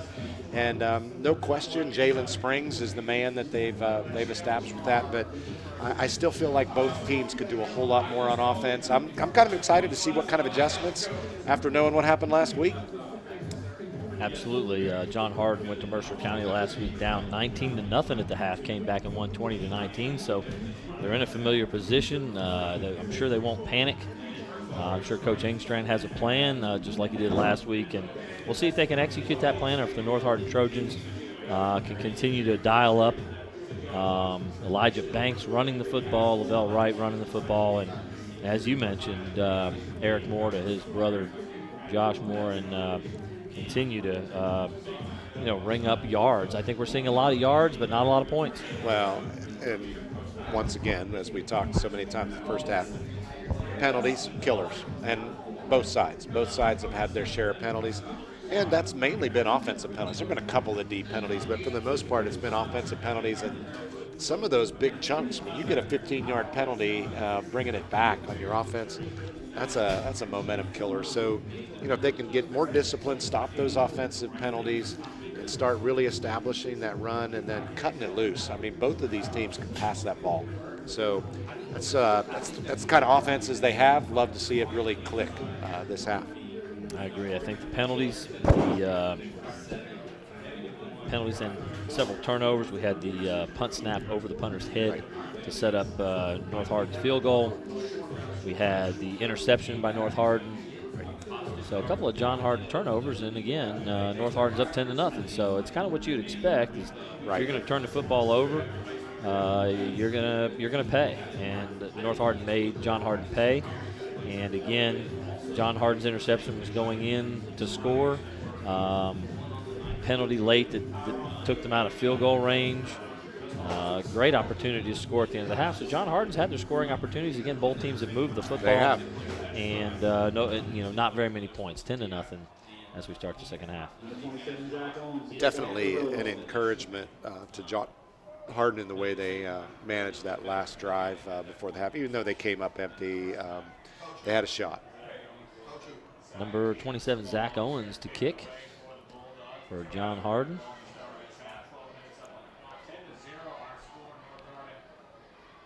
He'll be kicking from the right hash from the 40-yard line.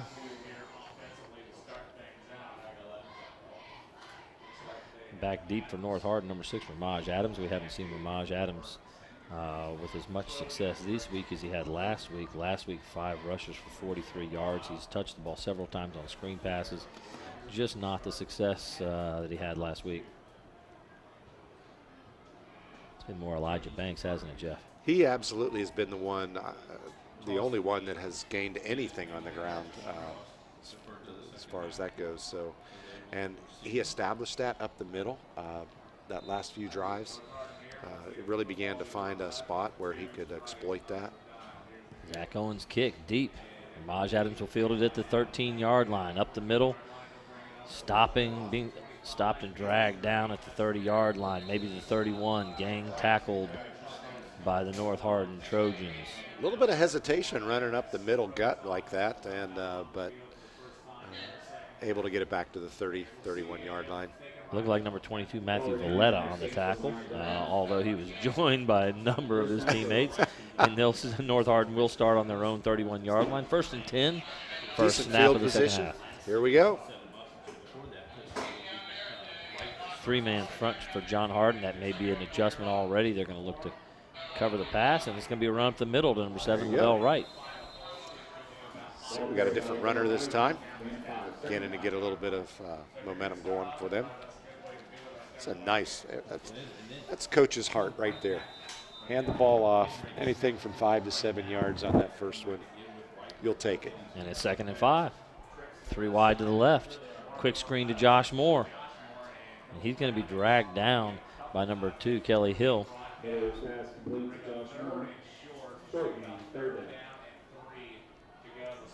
Just a couple yards on that. It'll be 3rd down and 3 yards to go. We've got trips to the right. Eric Moore checking his wristband for the play. Big play to start the second half here. Up the middle, Lavelle Wright with a little bit of running room and running through tackles. He's broken 3 and he's dragging 2 with him. And he has not stopped yet. Right there, that last 7, 8 yards, that was all him. All him and about 5 other guys on his back. And we have a late flag. About a 17-yard carry there for the first down on a 3rd and short. And number 4 for John Hardin is down.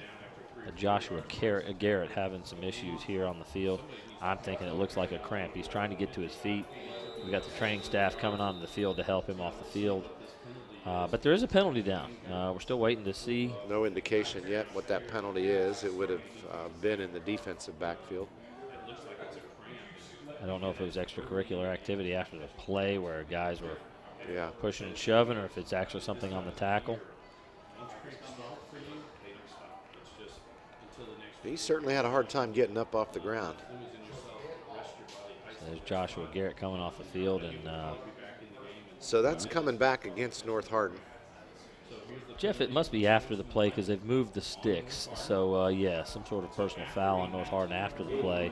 That's a serious. That's off. That's too 15-yard bad. penalty. That's going to make it 1st and 25, Jeff. Man, so discouraging when you have a runner who gives it that kind of effort, picks up the last 7, 8 yards all on his own and for nothing. It will be 1st and 10. They are moving the sticks back with that. But big personal foul call back in their own territory again, starting 1st and 10 at the 42, trips to the right.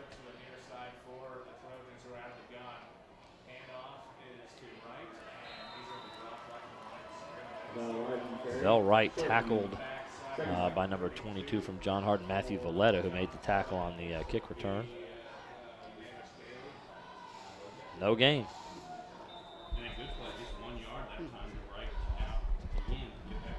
4 wide receivers, 2nd and maybe 9, close to 10. Snap is fumbled, picked it back up. Eric Moore looking deep down the field. He's got all kinds of time. Just a 3-man rush. Beautiful block. Throwing deep down the field. He's got his man. Ramaj Adams with the catch at the 10-yard line, and he's down to the 8. That was a throw running to his left. Eric Moore shows an amazing arm, tosses the ball about 45 to 50 yards in the air. Big play, our first big breakaway play, Jeff. We've been waiting for that. And I tell you got to give props to number 78, offensive line, right tackle. He hung around, came back, other side, and threw the block that freed up the QB to make that a pass. DJ Woods, handoff now. Lavelle Wright around right side. Into the end zone. He is in there. Touchdown, North Hardin. Just an outside zone play with great blocking on the edge, and Lavelle Wright showing his speed to get to the pylon to score the touchdown. Everybody over there. Well, North Hardin made quick work of that. Jeff, you were hoping for fireworks, and here we go. Here we go. North Hardin is not disappointing. 2 minutes in, trying for the point after will be Darren Green to try to make it 17-0.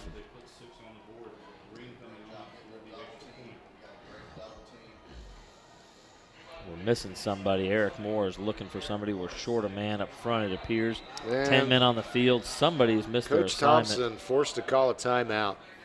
Not something a coach wants to do at the beginning of the second half. You hate burning a timeout for something like that. That's a really heady play by the quarterback holder there. Absolutely. Eric Moore noticing we were a man short up front, the North Hardin Trojans are, and he looks at his coach and said, we need somebody, and knows he's got to get a timeout when no one's coming. You know, that's one of those things, I'm sure, as a high school football coach, you know, you look for those kids who have football intelligence, who not only are good athletes and understand, but they've got, you know, situationally aware. They're looking at far beyond what their assignment is, and you just don't always see that. You know, you might recognize it more in the older stages, but pretty impressive for a high school kid to pick that up. Well, they'll try it again. It looks like they've got everybody on the field now. Eric Moore will be there. He's counting up his linemen again to make sure he's got them all. Ready for the snap. Snap, ball on tee. It was definitely rushed well. Darren Green, and it's good. It is good. So we're looking at 17. So definitely knew John Hardin didn't want to come back out and have to come back from 19 down. Well, here we are. It's 17 down, and they've got less than a whole half to do it. We'll take a moment here to again thank our sponsors. We'll start with West Point Bank. There are 5 offices located in Elizabethtown, Radcliffe, Upton, Glendale, and West Point. Or find us online at westpointbank.com. Let us help make life simpler. West Point Bank, hometown banking made simple. Tune in weekly for rebroadcasts of all local HCEC-TV programs on Brandenburg Telecom and Comcast Cable Channel 2. And Spectrum Communications on Channel 184. Again, thanks to our HCEC-TV crew. And Jeff, quick start to the second half with early fireworks. Well, North Hardin certainly did exactly what I was hoping one of these teams would do, which is live up to their style of offense, and they made that happen. No question about it. Just as I talked about how Ramaj Adams hadn't had much effect on the game, there's a huge catch and play. There you go. Darren Green kicking off deep. It looks like Jalen Springs to receive at the 14-yard line. Cutting back. Stuck by number 24, have a flag. Lorenzo Lovejoy. He like only that. got a couple yards. We got a flag on the play? I'm not sure if that's a block in the back. It's in the area of the field where you would think that would be the play, be the call. Oh, we have holding. Holding on the play. So that's going to take it back. Yes, sir.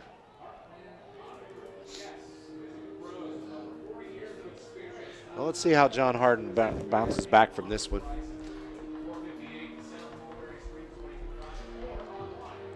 They didn't let that interception get him down in the first half, and they came back and moved strongly against that. But I don't know. Got another half under our belt now.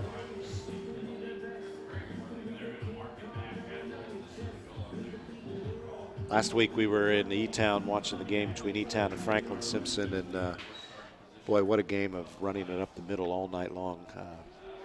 Different scenario tonight. Different styles, that's right. 4 wide receivers. Justin Russell taking the snap. Swing pass. Complete. That's Jalen Springs with the football for a big pickup on the swing pass. He is their offense tonight. Been a big part of it. I'm sure they're looking for Deshaun Johnson to get a little more involved. Number 89, the slot receiver, leading receiver from last week. North Hardin trying to substitute late. Pressure. Justin Russell flushed out of the pocket. He may have picked up the first down, Jeff. Yeah, he may have.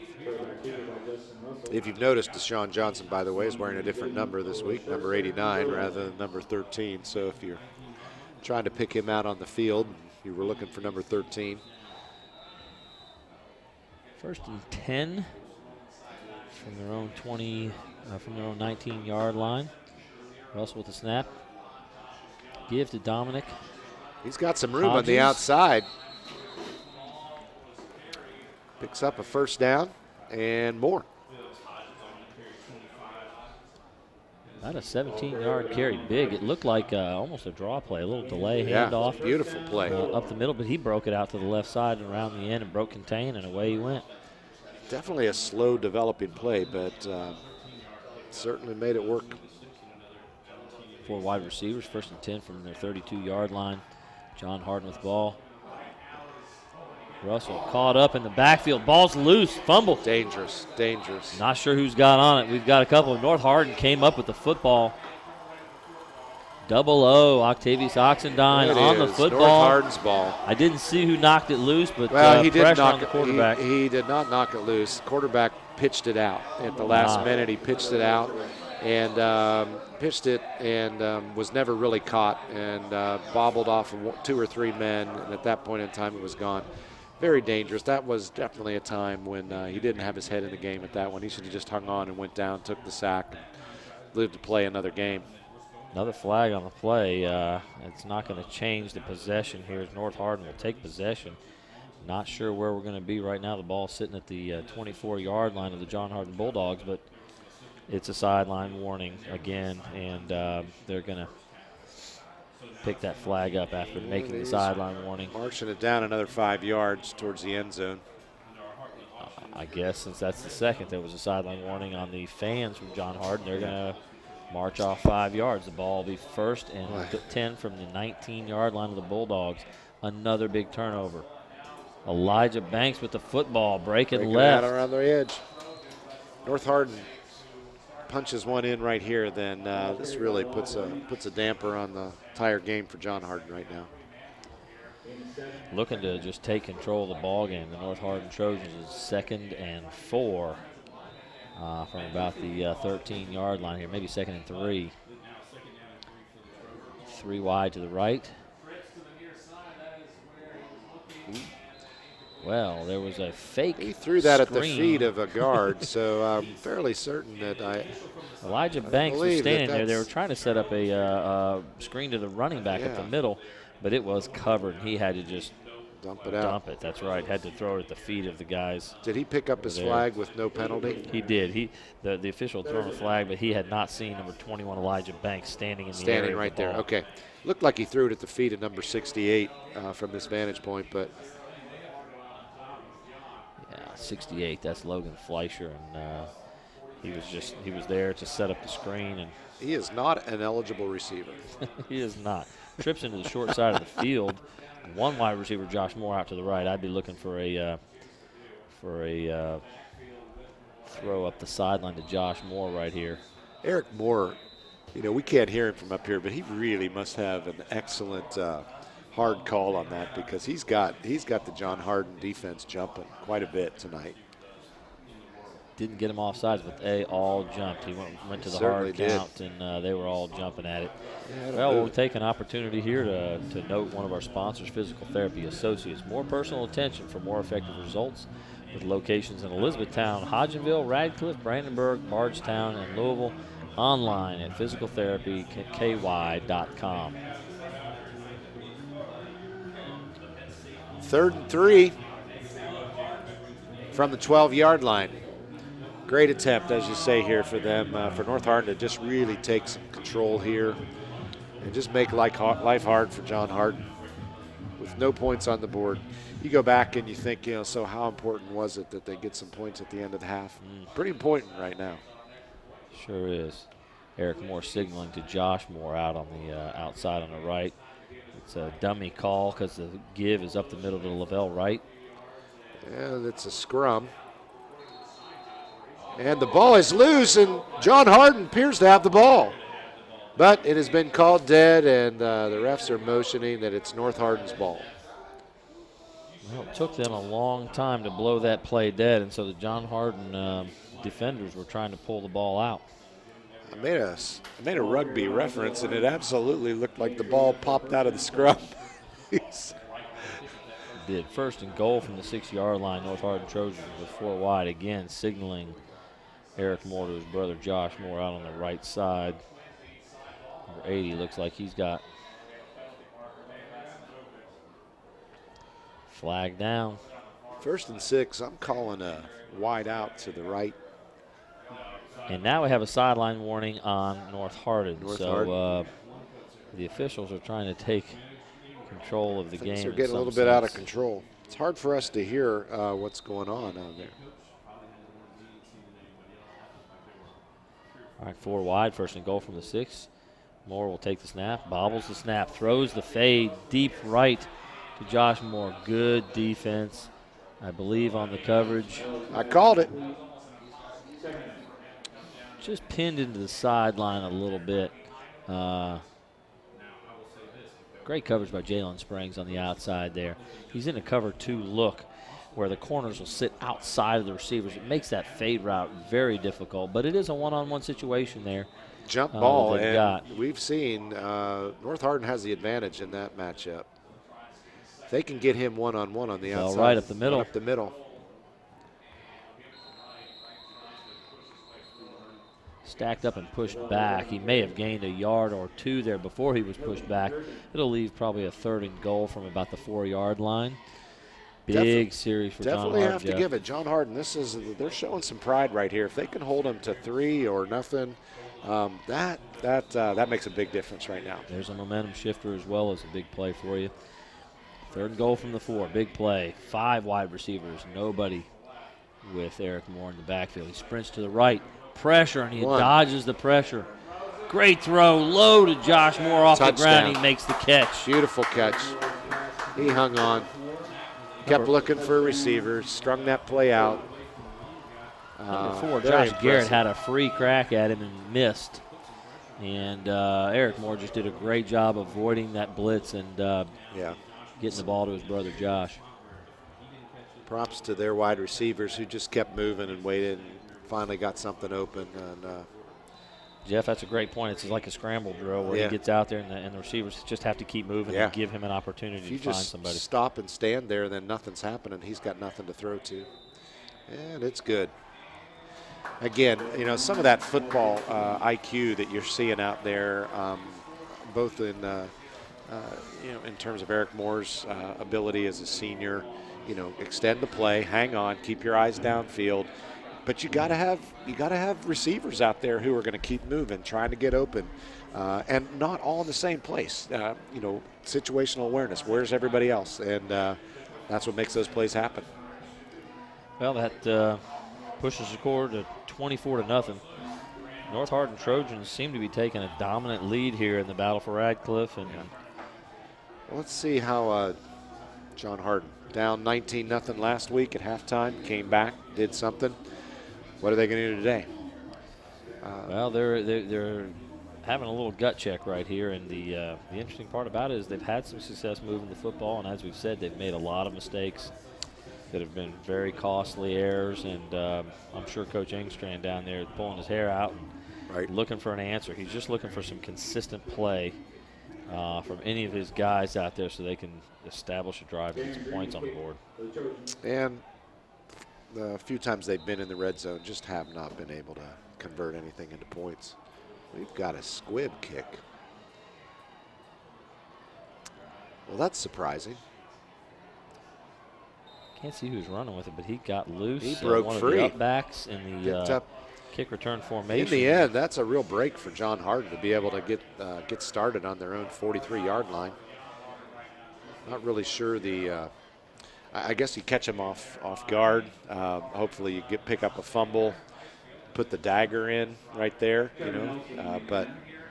Well, that's number 15, Trevor Nelson, that was returning the ball. Did a great job returning it, but you just don't want one of the great open field threats with the football. So squib kicking the ball makes sense. 4 wide receivers, 1st and 10 from their own 42-yard line. The hand is to Jalen Springs. Middle. John Hardin coaches, or North Hardin coaches, have a lot of confidence in their defense to be able to hold them. So far, they've been firing off the ball really well tonight, plugging up that middle. Got an experienced front, and it's holding up so far. 4 wide receivers on 2nd and 7. Russell back to pass. Darian Davis was the intended receiver, and it's just overthrown. The only offense that John Hardin's been able to muster are the spring passes, swing passes a little bit out to the side, and Jalen Springs breaking free. But all that's happening on the outside. They're able to break contain a little bit on the outside, but they're just not getting much up the middle.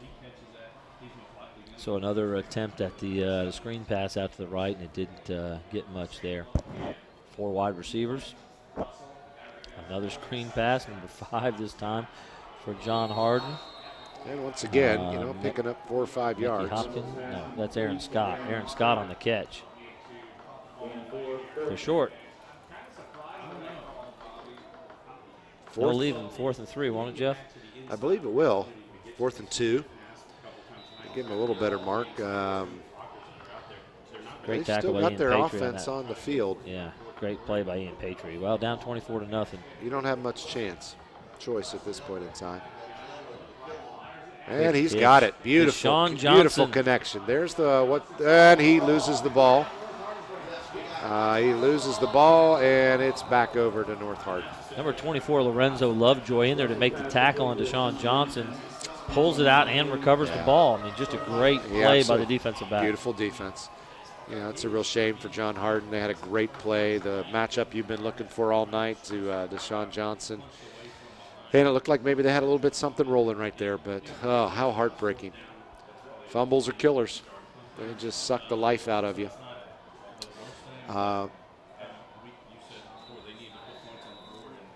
But at this point in time, now we've got North Hardin. 4 wide receivers and handed Elijah Banks up the middle. No gain at all. Again, number 56, Isaiah Reed for the John Hardin Bulldogs there to make the stop. He's had a great defensive game. He's made a number of plays, but desperation time. 5 minutes to go in the 3rd quarter and down 24-0. We need, if you're a John Hardin faithful, right? You need some big plays here. So it'll be 2nd and 11. I think at this point we're going to see a heavy dose of Elijah Banks. Banks and Wright, they ought to be handing him the ball, I would suspect, and running some clock down. But I don't look to see North Hardin get conservative. I look to see them trying to continue to move the ball, put the ball in the end zone at least for the next 5 to 10 minutes. Screen pass to the right. Josh Moore got his catch. man. Josh Moore cuts back. Jeff, if you're watching at home and you see unblocked defensive linemen and linebackers coming to the quarterback, it's either a missed assignment or a screen pass. That's so exactly they're letting right. them go because they're taking themselves out of the play, and that was a beautifully executed screen pass. And most of the night it has been exactly that. Beautifully executed screen passes. 3rd and 3, Elijah Banks up the middle and stacked up immediately. No gain. And it's that man again, Isaiah Reed, on the tackle, making the tackle in the backfield. Reed has had a heck of a night for the Bulldogs. And just trying to run the clock, trying to continue. Looks like North Hardin needs to find a way to block Isaiah Reed. Something North Hardin struggled with in the past is they're so Eric Moore back to punt for Trojan. Moore in punt formation again. Quick 3 and out, and John Hardin's going to get another opportunity. That's exactly what they needed, to get the ball back quickly. Back deep, Jalen Springs at his own 29-yard line, awaiting the punt. High snap again, but Eric Moore doing a great job fielding those. Springs is going to have an opportunity to return this, and slips and falls. All right, John Hardin, another opportunity to put some points on the board. Punt receive Jalen Springs, first down, Bulldogs. Change of possession will be 1st and 10 from their own 26-yard line, the Bulldogs. I want to come back and make sure you understand who all is sponsoring this. Physical Therapy Associates, eTownApartments.com, Bluegrass Cellular, eTown Exterminating, and West Point Bank. Again, we want to mention them a lot because we're thankful for the sponsors, the ones who make it happen, and I know those of you at home that are watching appreciate those who make it possible. All right, 4 wide receivers again in our basic shotgun set. Quick. He's got his man, number middle. 85, with a lot of real estate in front of him, and he's down at the 50-yard line. Beautiful tackle up in there by number 11, Jerome McKinney for North Hardin. Just a seam route to Absolutely. Shelby Gosnell again, number 85, catching a lot of balls. He didn't have much action last week, but he's been very active, and there's that seam pass. No doubt McKinney hadn't brought him down. That was points on the board for John Hardin right there. Beautiful play. 1st and 10 from the North Hardin 48-yard line. Snap. Justin Russell hands to Dominic Hodges, and he's down in the backfield. Nothing. Number 46 from Loss North of about Hardin, 4 or 5 Isaiah yards. Beasley making a big play in the backfield. North Hardin is blowing through that line. Not every time, but they're doing it enough that it's really disrupting everything up in the middle for them. Trips to the wide side of the field on the right. Russell, there's a blitz on from the right side. he Number had 38 for North Hardin. Michael Lund's on the sack. Big down. sack. He is down. That was beautiful. He came in from the right side, just happened to isolate on him, and he was untouched. Beautiful blitz. He had a little bit of a juke faked inside and came out, and he was on him.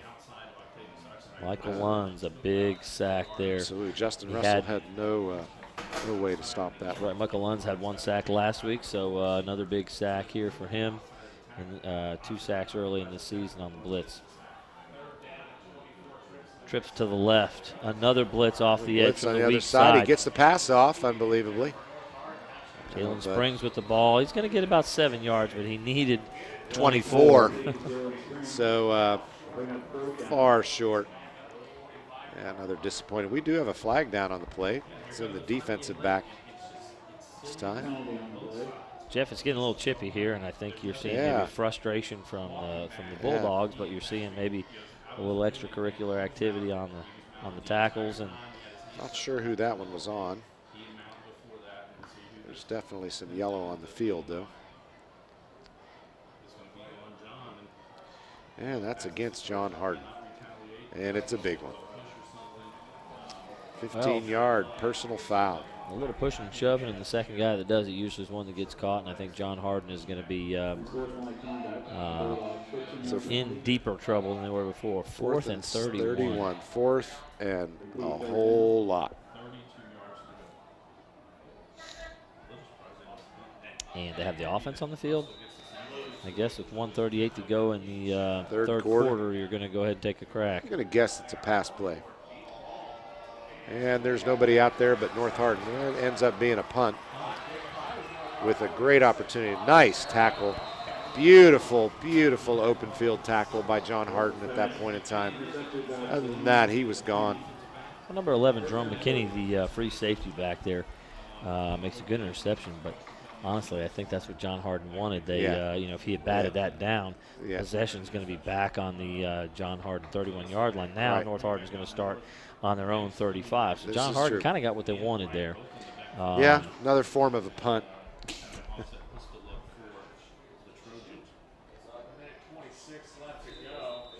Two backs it's just, for North Hardin. It's just too tempting not to catch that ball when when you see it coming right to you. Flag on the field, I believe. Number 30 for North Hardin, Jordan Lovett, has jumped off sides from his wide receiver position. North Hardin's in a 3 wide receiver, 2 back set. You might expect them in a 2 back set to be running the football. So let's see. Right. Trying to run clock here late in the game.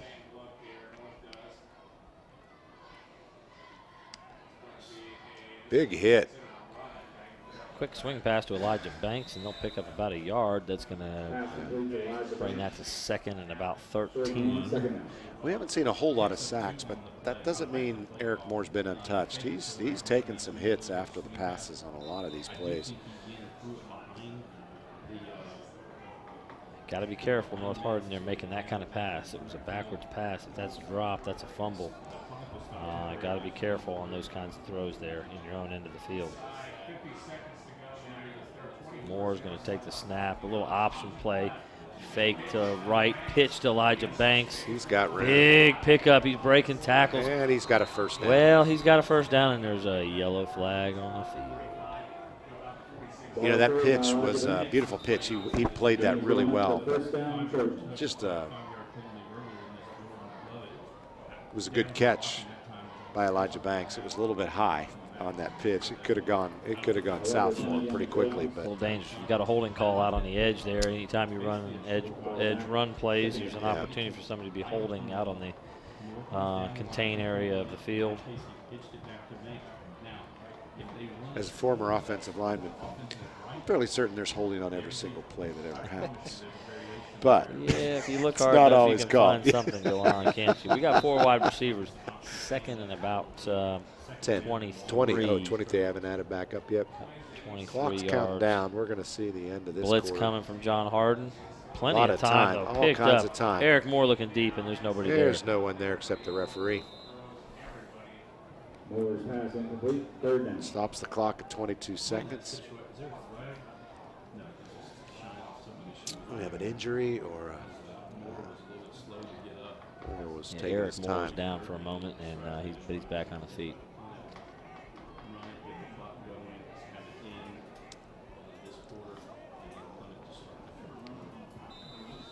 Third and 25. Trips to the right. The snap. Hand off to Oh, Elijah beautiful, beautiful. Number 9, John Hardin. Manny Wimberly. Excuse me, that was North Hardin. Jacarius Barnes. He busted right through the middle. I believe what you're seeing, Jeff, is a lot of blitzing going on. The John Hardin Bringing it coaches all. are trying to bring some heat because they're trying to make something happen. And that's the quarter. At the end of 3, 24-0, the visiting North Hardin Trojans leading John Hardin. We're winding down to our 4th quarter here.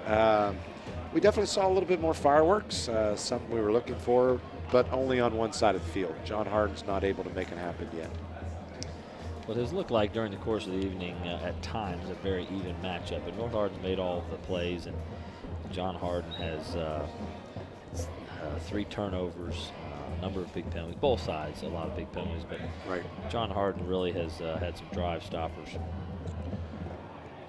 Very key penalties at the wrong time. I mean, even when you're moving along and you've got momentum, boy, that just sucks it right out of you. Again, we'd like to thank eTownApartments.com by Mark Harris Construction. Take a virtual tour today at eTownApartments.com. Thanks to our sponsors.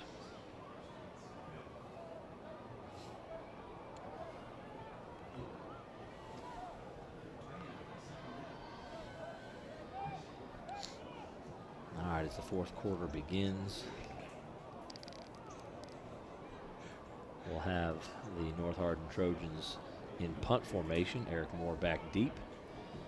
And to receive Jalen Springs will be at about his own 45-yard line, waiting to receive the kick.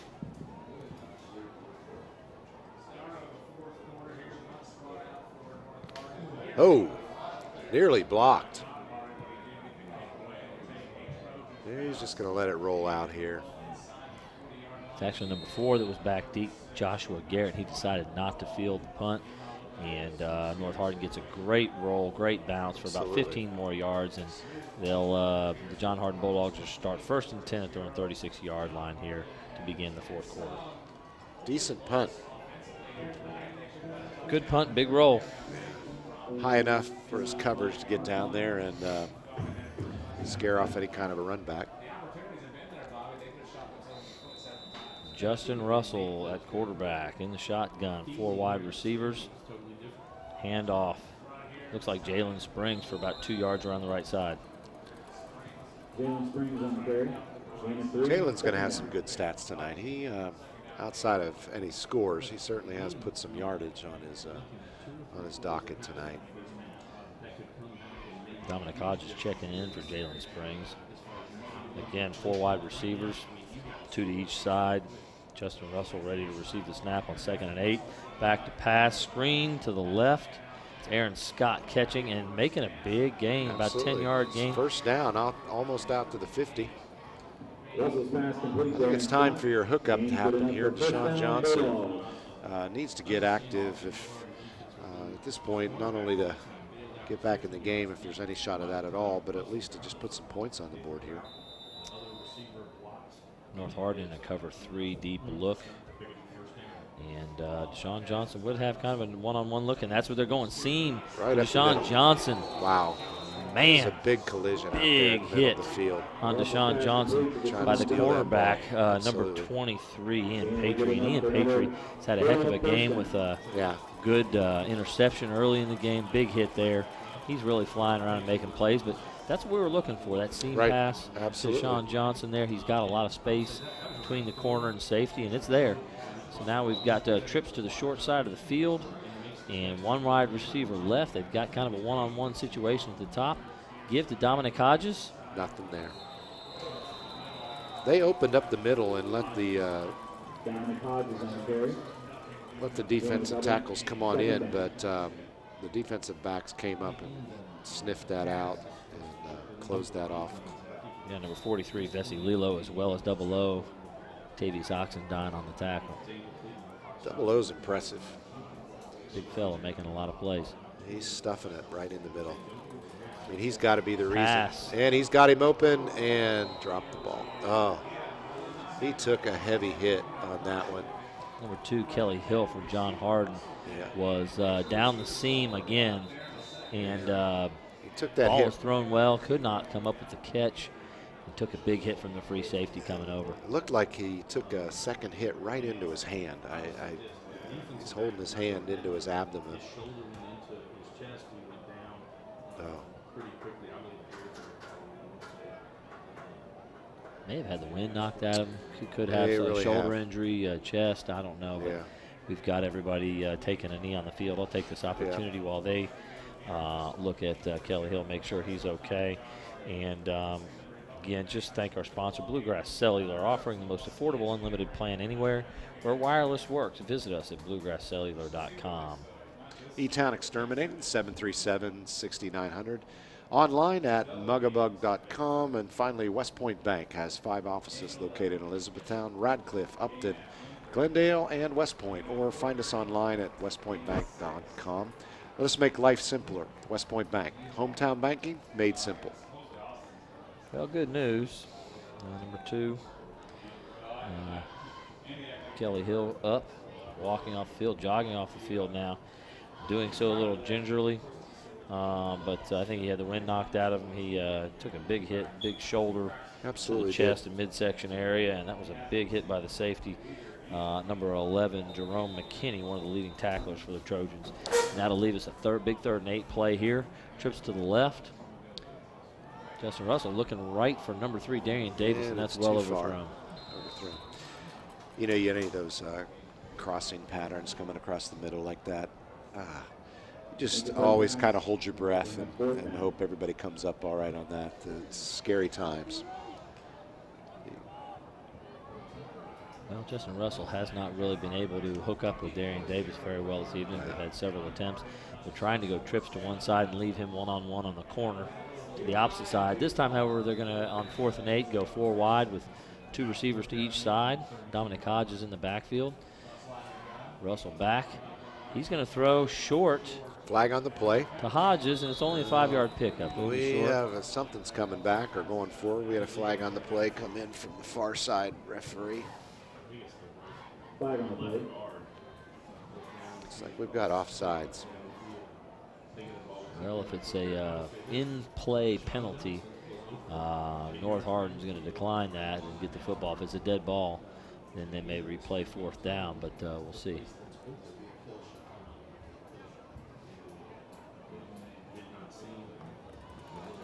That's a legal formation, but that's a going to be declined, and North Hardin will take over from their own 32-yard line, 1st and 10. 1st and 10. And Jeff, I'm thinking with 9:48 to go in the 4th quarter that at 24-0, that may have been a last gasp For John Hardin, I'm thinking so. I'm sure they were hoping to get 6 points there and see if they couldn't. Just put something on the board for them right there. Begin to turn something around. You just only just under 10 minutes left. There's just too many scores. We're looking at a 4-score ball game right now. 2 backs in the backfield, 3 wide for North Hardin. Eric Moore looking deep for Josh. Down the left, wide open down the sideline, just slightly overthrown. I believe North Hardin was demonstrating right there. Let's just do the dagger right now, and let's end this thing. Coverage was Willie Johnson, number 10 for the Bulldogs, and Josh Moore had a step on him. He did. He was absolutely great pass. Safety Joshua Garrett was over to help on the play as well. It'll be 2nd and 10. 2 backs again, 3 wide.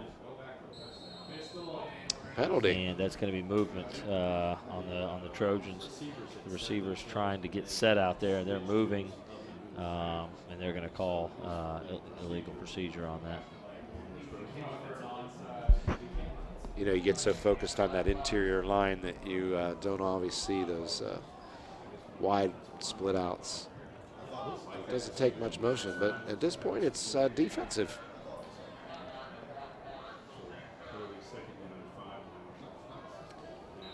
Just insult to injury for John Hardin right there.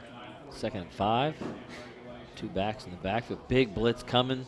A lot of pressure. Through Elijah Banks. Breaks through, finds the seam in the midst of that blitz and makes them pay for that. That is, you know, blitzes always look great when they work, but man, there's always a crease somewhere in there when you run a blitz, and if your back happens to be in it, it's busted. Can be a big play, and it picks up another North Hardin Trojan 1st down. They'll have 1st and 10 at their own 42-yard line.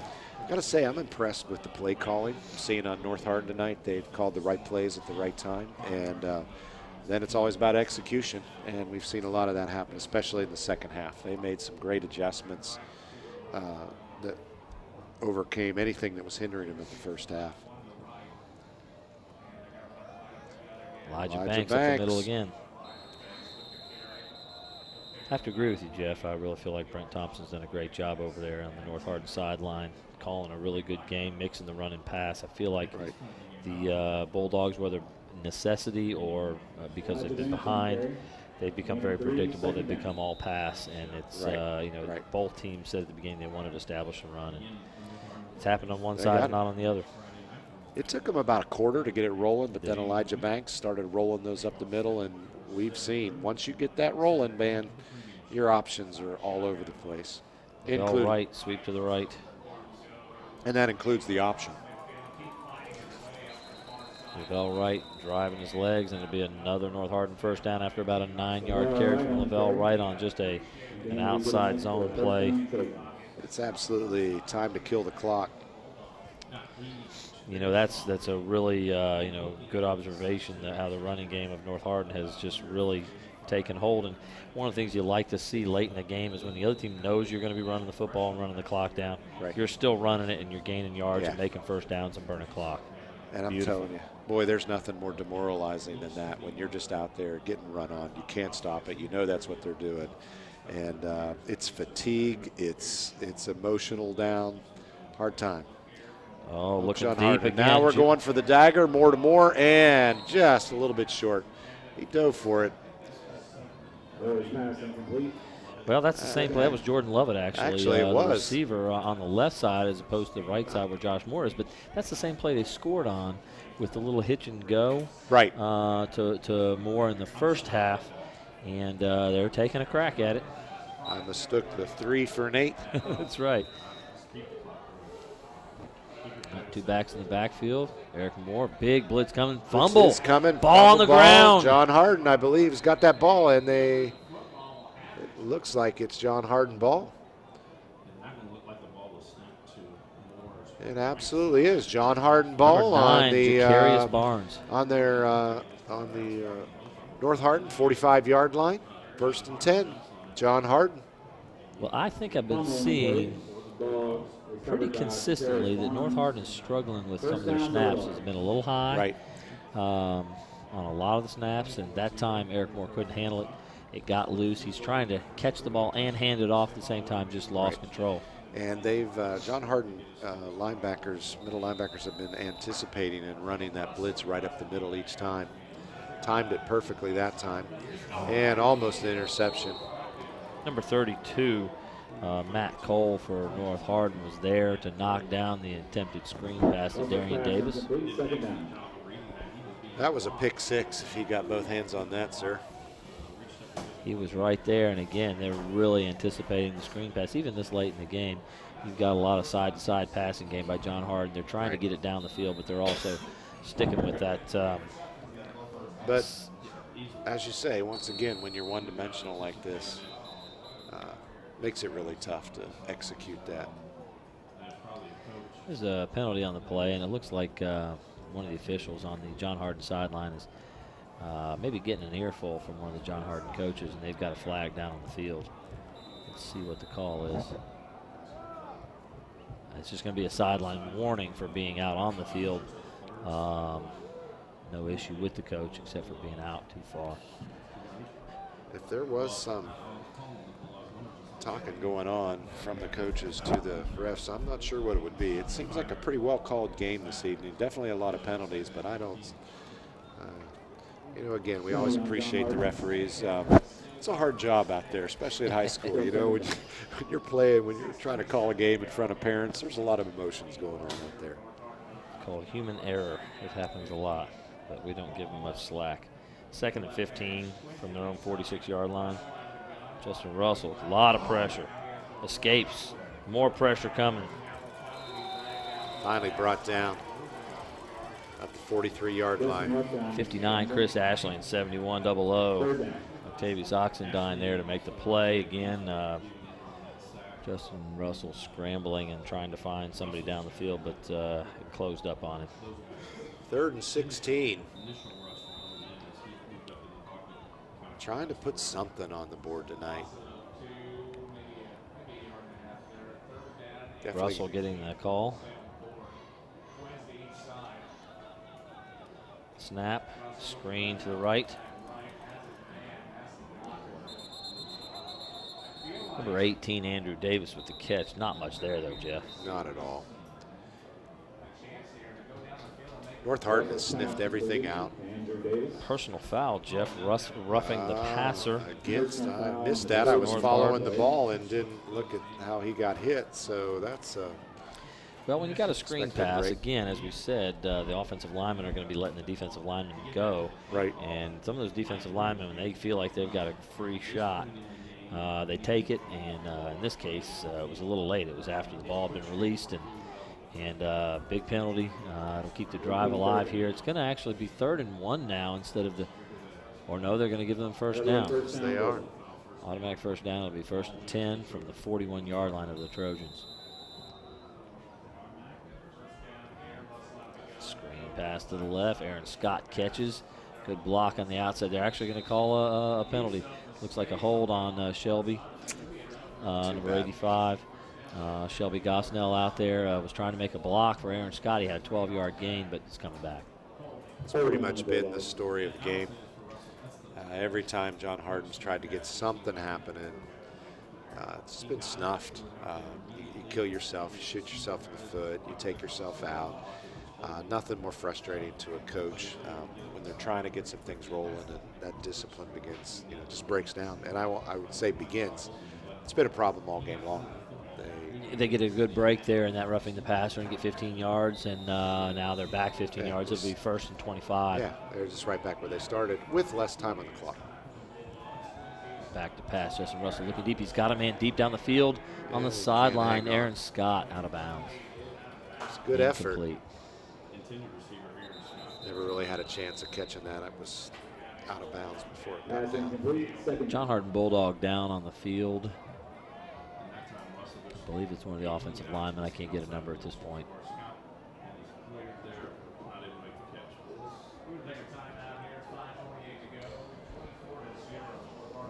Once again, as we wrap down towards the close of the game, we want to make sure you understand who's been sponsoring the game tonight. We really do want to thank Physical Therapy and Associates. More personal attention for more effective results with locations in E-Town, Hodgenville, Radcliffe, Brandenburg, Bardstown, and Louisville.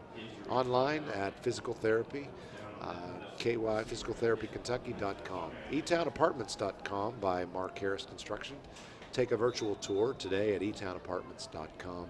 Bluegrass Cellular, offering the most affordable, unlimited plan anywhere. Where wireless works, visit us at bluegrasscellular.com.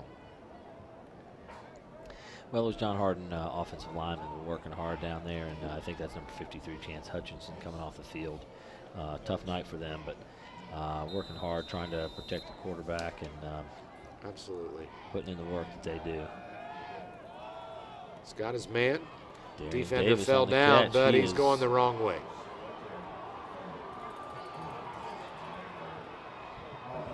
Here you have a block in the back on John Hardin. Well, Darian Davis, Jeff, caught the ball for about a 6-yard gain and then proceeded to run backwards 15 yards. But there are 2 or 3 flags down as There was a open field. Well, when you run backwards like that, your offensive line and then the rest of your team is already downfield. You're running backwards. So it's physically impossible for them to come back, make a block forward, and that's exactly what happened. One of those guys came back, tried to clear it out, and you just can't do that. It's very hard. It looks good, in college and pro level when they slip out around back there, but, the speed to be able to get back in time to then come back and open up that lane just isn't there. And that's what the call was. It was a block in the back, and North Hardin is going to decline the penalty because it was about a 8 to 10-yard loss after the catch. Second and 20. Second and 20. Actually, it's 3rd now. It's about 3rd and 30. 30. And trips to the right. Not many plays in the playbook for 3rd and 30. Big blitz coming. Screen pass. Good call. Dominic Hodges with the ball. Number 44, Darren Green's got a hold of him, though, and it's about a 7-yard gain.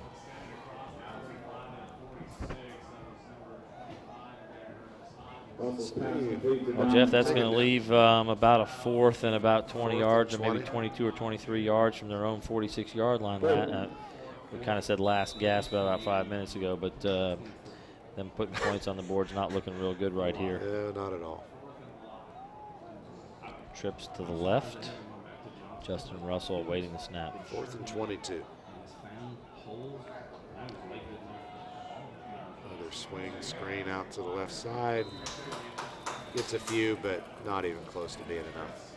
Aaron Scott on the catch for about a 5 or 6 yard gain, and that'll go in the statistics for he and Justin Russell, but it won't give them an opportunity to pick up the first down. So it looks like North Hardin's going to take over at the John Hardin, or their own 48. Well, 4:19 to go in the 4th quarter, 24-0. The North Hardin Trojans winning the Battle of Radcliffe, and Lavelle Wright in at running back and Eric Moore quarterback. You expect just a few runs here and clock moving. Ball's going to be put in the air. Eric Moore trying to evade the rush. He does and makes He somehow escapes Isaiah that. Reed miss, throws the ball, and it's incomplete. He's a strong kid. We were down there on the field earlier before the game, and he was running some routes. And he's a big man, strong guy, and that demonstrates it right there. He's not coming down one arm. He spun out of that, had a lot of life left. probably the best John Hardin defensive player. Isaiah Reed was the man in pursuit. In there, still couldn't bring him down. Run up the middle, Lavelle Wright. Big yards. He's still on his feet. Gone. Inside the 20 to the 10. That'll be a touchdown. Touchdown, Trojans. North Hardin. That's what's called the exclamation point on the win. Big time right there. Lavelle Wright for about 46 or 47 yards. Breaks it for the touchdown, and that looked like a tired and demoralized John Hardin defense. Absolutely. Not much resistance on that play there. Dagger went in a while ago. That's the exclamation point. It's only touched maybe by one defender, Yeah. and then just used his He was speed to gone. outrun the rest. Yeah. He was gone. You do feel, you got to feel bad for the John Hardin guys. They've This is the second time now, Jeff, that we've seen North Hardin having a hard time getting lined up for an extra point. There's another guy coming, it's actually a double O coming on the field here. We're trying to get lined up. Darren Green's ready for the extra point, but not enough guys, and there's the flag for the delay of game. So maybe they're tired too. They thought it was time for a break. Forgot they were on that special team. A couple of them may have had a water bottle in their hand on the sideline when they realized, wait a minute. Wait, we got an extra point. Well, that'll make it 5 more yards, but I believe we've seen Darren Green look pretty good from this distance. Well, you got all these guys, a lot of them going double, 2 ways, and some of them then also playing on special teams. And, you keep a lot of your skilled players out there even on special teams. Now we have another flag. Yeah, that's the theme. The theme of the game. Another penalty. We don't have the statistics. We don't have the yardage and penalties. It'll be interesting to look at the paper Sunday. Offsides by John Hardin. So it'll go back to right where it was from the 3-yard line. He'll have a 20-yard kick for the extra point. But the number of penalties and the yardage has to be amazing on both sides. It is mounted, and that's going straight up in the air. I don't know if somebody got a hold of that or not. There's another penalty. I think Darren Green was interfered with. He was hit after the kick. In fact, when he kicked the ball, it looked like he was running away from contact that was coming. So that's why the field goal, or the extra point, was kicked so poorly and out to the right. So he saw contact coming and was avoiding. It's gone. Gonna have there it is. So we're going to have a third attempt at this extra point. It becomes more and more of a chip shot with every attempt.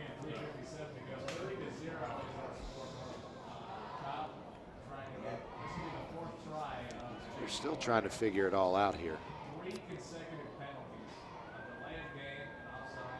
The sloppiness of play has been amazing, and I think on both sides, but John Hardin obviously has had the bulk of the turnovers and the penalties. Wow. Well, you got to give it to Eric Moore there. He got that ball down. That was a bad snap. It was high, but he got it down. And so there you go, 31-0. It's kind of the story. John Hardin had some good moments tonight. They really did. They've had some good plays, had a couple of good drives, but just never cashed in. Never cashed that check. Way too many hiccups along the way. Well, we'll ask you to tune in weekly for rebroadcasts of all local HCEC-TV programs on Brandenburg Telecom and Comcast Cable's Channel 2 and Spectrum Communications on Channel 184. Special thanks to our HCEC-TV crew. Thanks for all their work. The students that are working here, Dale Mings and the entire crew. Thank you to them. All the good work that they're putting in here to bring the recognition to our young athletes here in Hardin County. And again, as Jeff has said, we're 3:57 to go in the fourth quarter. The visiting North Hardin Trojans up 31-0. And I agree, Jeff, it's been a sloppy played game, but the difference between the two teams has been narrow. It really has. I mean, I could see this, and there's a squib kick, and North Hardin comes up with it. Well, again, I don't think the intention there was for Was that to be recover an it, onside but kick. Yeah, the John Hardin, number 15 on John Hardin, he got tagged, and he's he's up and walking, but he's not okay. That's Trevor Nelson, Jeff, and yeah, he's trying to field a ball there and takes a pretty good hit, and they're going to have him come out of the game. Yeah. Well, North Hardin's going to take over. They're going to have the ball back on the John Hardin 37-yard line. And again, I don't think the intention was an onside kick, No. but when you kick a squib kick and you're trying to keep it away from the deep return men, that's what can happen. It bounces funny. You know, good coaches take your best weapons out of the game, and North Hardin has absolutely taken that element out, except for one return, and it was a great return. It just hasn't happened. And so here we have another. They've been doing that. You know, they've had some success 9 out of 10 times, but they got caught on that. John Hardin trying to anticipate the count, and you get your middle linebacker running in on it, or your defensive back. And it's great when it works, but when it doesn't. Got into the neutral zone, and so it'll be 1st and 5. Now from the 32-yard line, the Trojans take over here. 4 wide receivers. Banks behind Moore. Gets the ball. He's off the left side. All right, we got a flag in the backfield. I'm seeing so many flags in all my life. Yeah. One would think there's dandelions on this field. There's a lot of yellow. A lot of yellow. Those flags are growing up out of the field. They yeah. really are. I know that's got to be one of the things that, you know, when you're trying to coach a game and you just keep seeing flags, even if it's not all on, you know, you, if it's just after a while you begin to think, okay, just too many, you know. That's a holding call on the Trojans there on that run. And again, yeah, I'm almost feeling like I'm getting a headache from seeing that. You just want to say let the kids play a little bit here, but right, especially this late in the game at 3:46 to go. Yeah, there's nothing that's going to change the dynamic of this game at this point in time. You don't want them to, and we have another flag. I know that's surprising.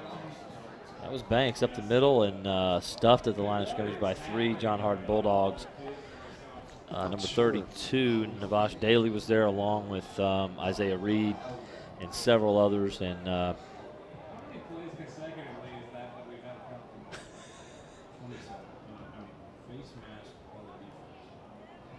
you know, at some point, Jeff, like I was saying, you know, as a coach, you're thinking, you know, okay, call a good game, call a tight game, but, you know, at this point it feels like the game is about the officials and not the kids. Right.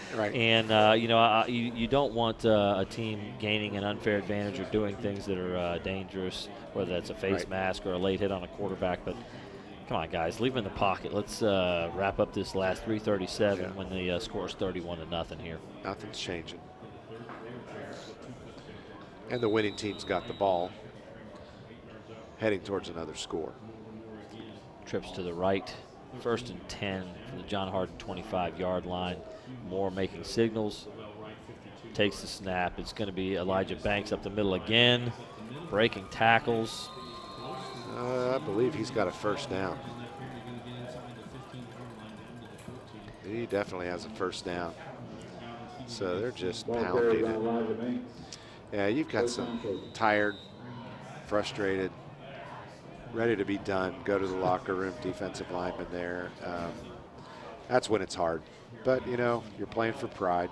You know, you just want to do something right. Take something away. 1st and 10 from the 14. North Hardin with the football. Moore takes the snap. It's Banks again. Breaking to the right after going up the middle. And he's going to pick up about 7 or 8 yards before he's stopped.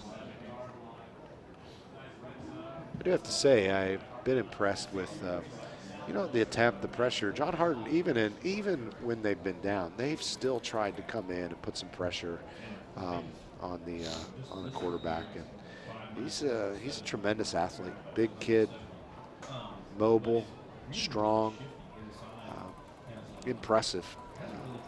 You know, it's interesting. Elijah Banks has kind of been the star running the football for North Hardin, and really, the guys we really expected to be the star running backs are, you know, Lavelle Wright and Ramaj Adams. It's been all Elijah Banks tonight. So it really has. They are so deep. They really with are. So much talent in that backfield. The hand is wide to Elijah Banks, and he's losing yards, but almost back to the line of scrimmage. It'll make it about 3rd and 7 from probably the 9-yard line. Elijah Banks.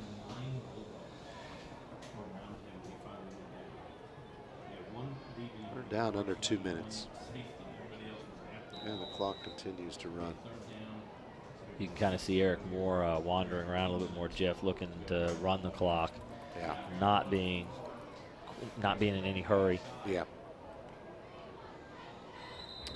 And we've got an offsides on the defense. Eric Moore, even without trying, is effective with that hard call. Yeah, he had a little bit of a hard count there, and that's going to set up a 3rd and 2 here, it looks like, as he draws the defense off sides again. Picks back up the yardage that was lost on that last running play. 3rd and 1 from the 4. Banks behind Moore, 4 wide receivers. Moore waiting for the play clock to run down to burn clock.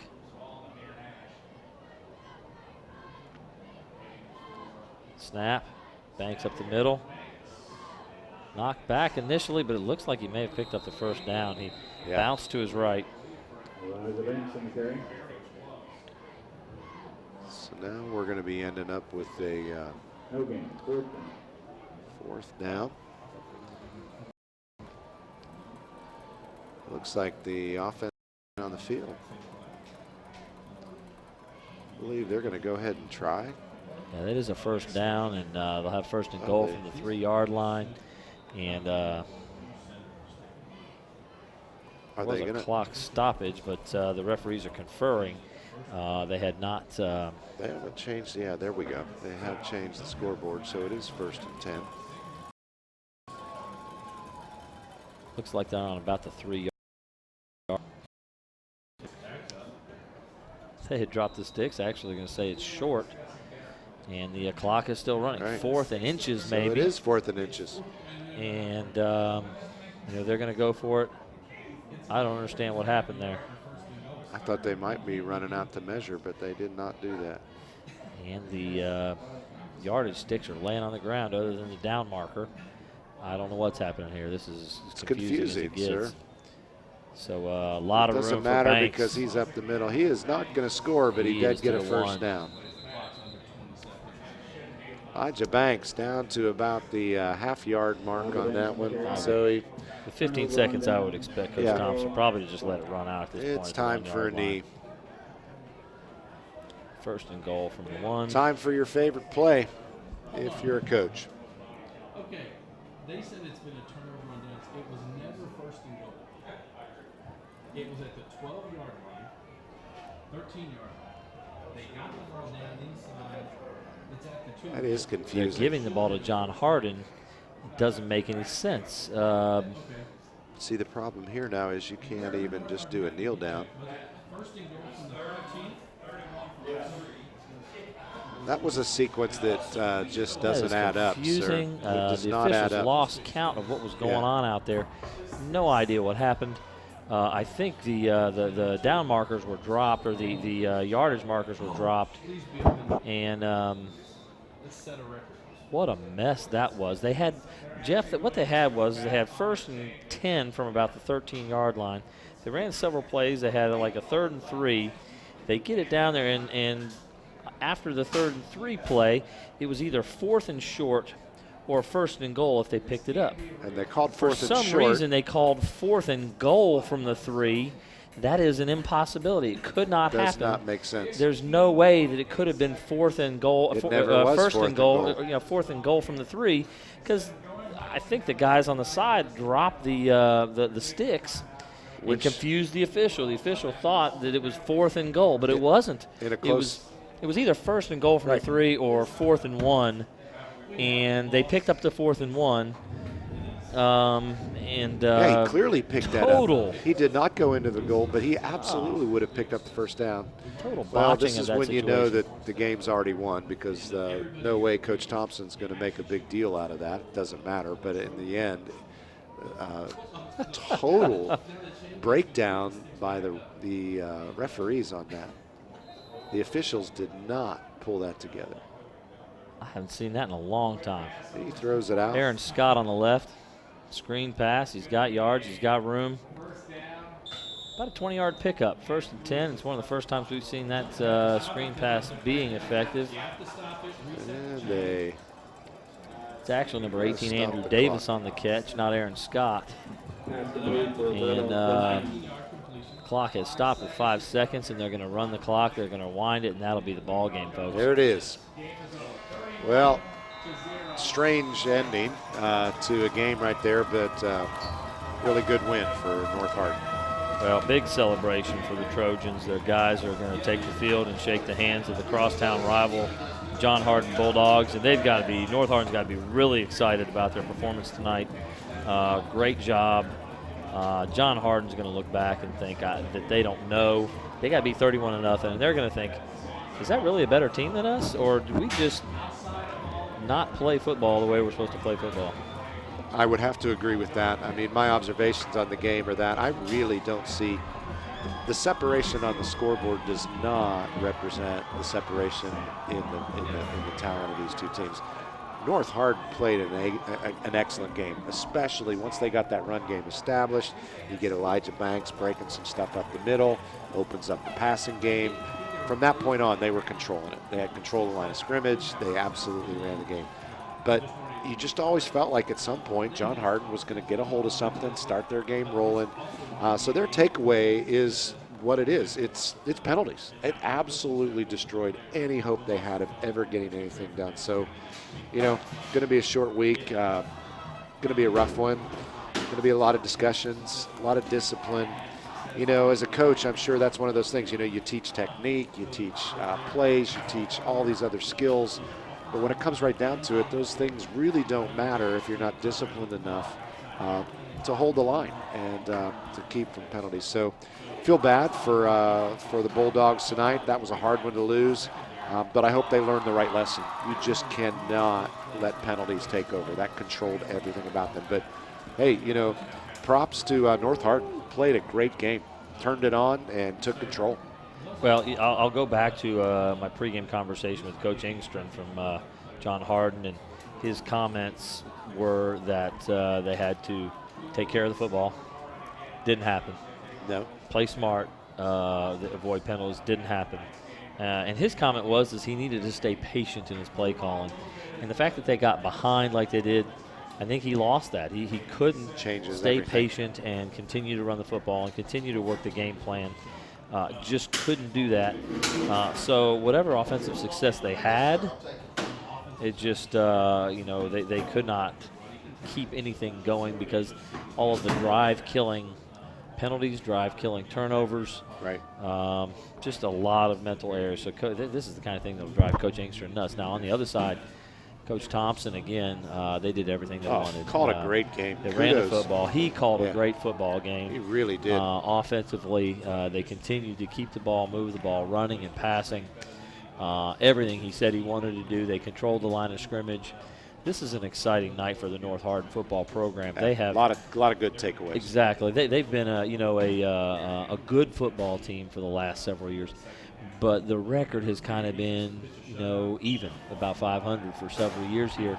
And this is a team that's going to get some confidence going. Yeah. They're going to feel really good about themselves coming out of this and correct whatever mistakes they were making. But this is a real opportunity for them going into the, just at the beginning of the season to build some confidence and really look good.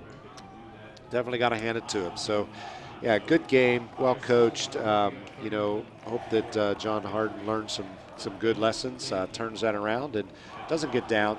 No reason to get down. Just learn from it, fix those mistakes, and understand you've got some absolute talent. So, hope they'll pull back together. But good game, good calling it with you this evening. Well, sir. we expected a tight, hard-fought game. We got the hard-fought game, but certainly not tight. Never was. Let me before we go here, Jeff. I'm going to read our sponsors again and just thank them before we go. Physical Therapy Associates, eTownApartments.com, Bluegrass Cellular, eTown Exterminating, and West Point Bank. We want to thank them for their support, and we want you to tune in weekly for a rebroadcast of all local HCEC-TV programs on Brandenburg Telecom and Comcast Cable Channel 2 and Spectrum Communications on Channel 184. Special thanks to our HCEC-TV crew. This is Paul Gray alongside Jeff Knoll. North Hardin Trojans 31, John Hardin Bulldogs 0. We'll see you next Friday night for some more great area high school football. Good night.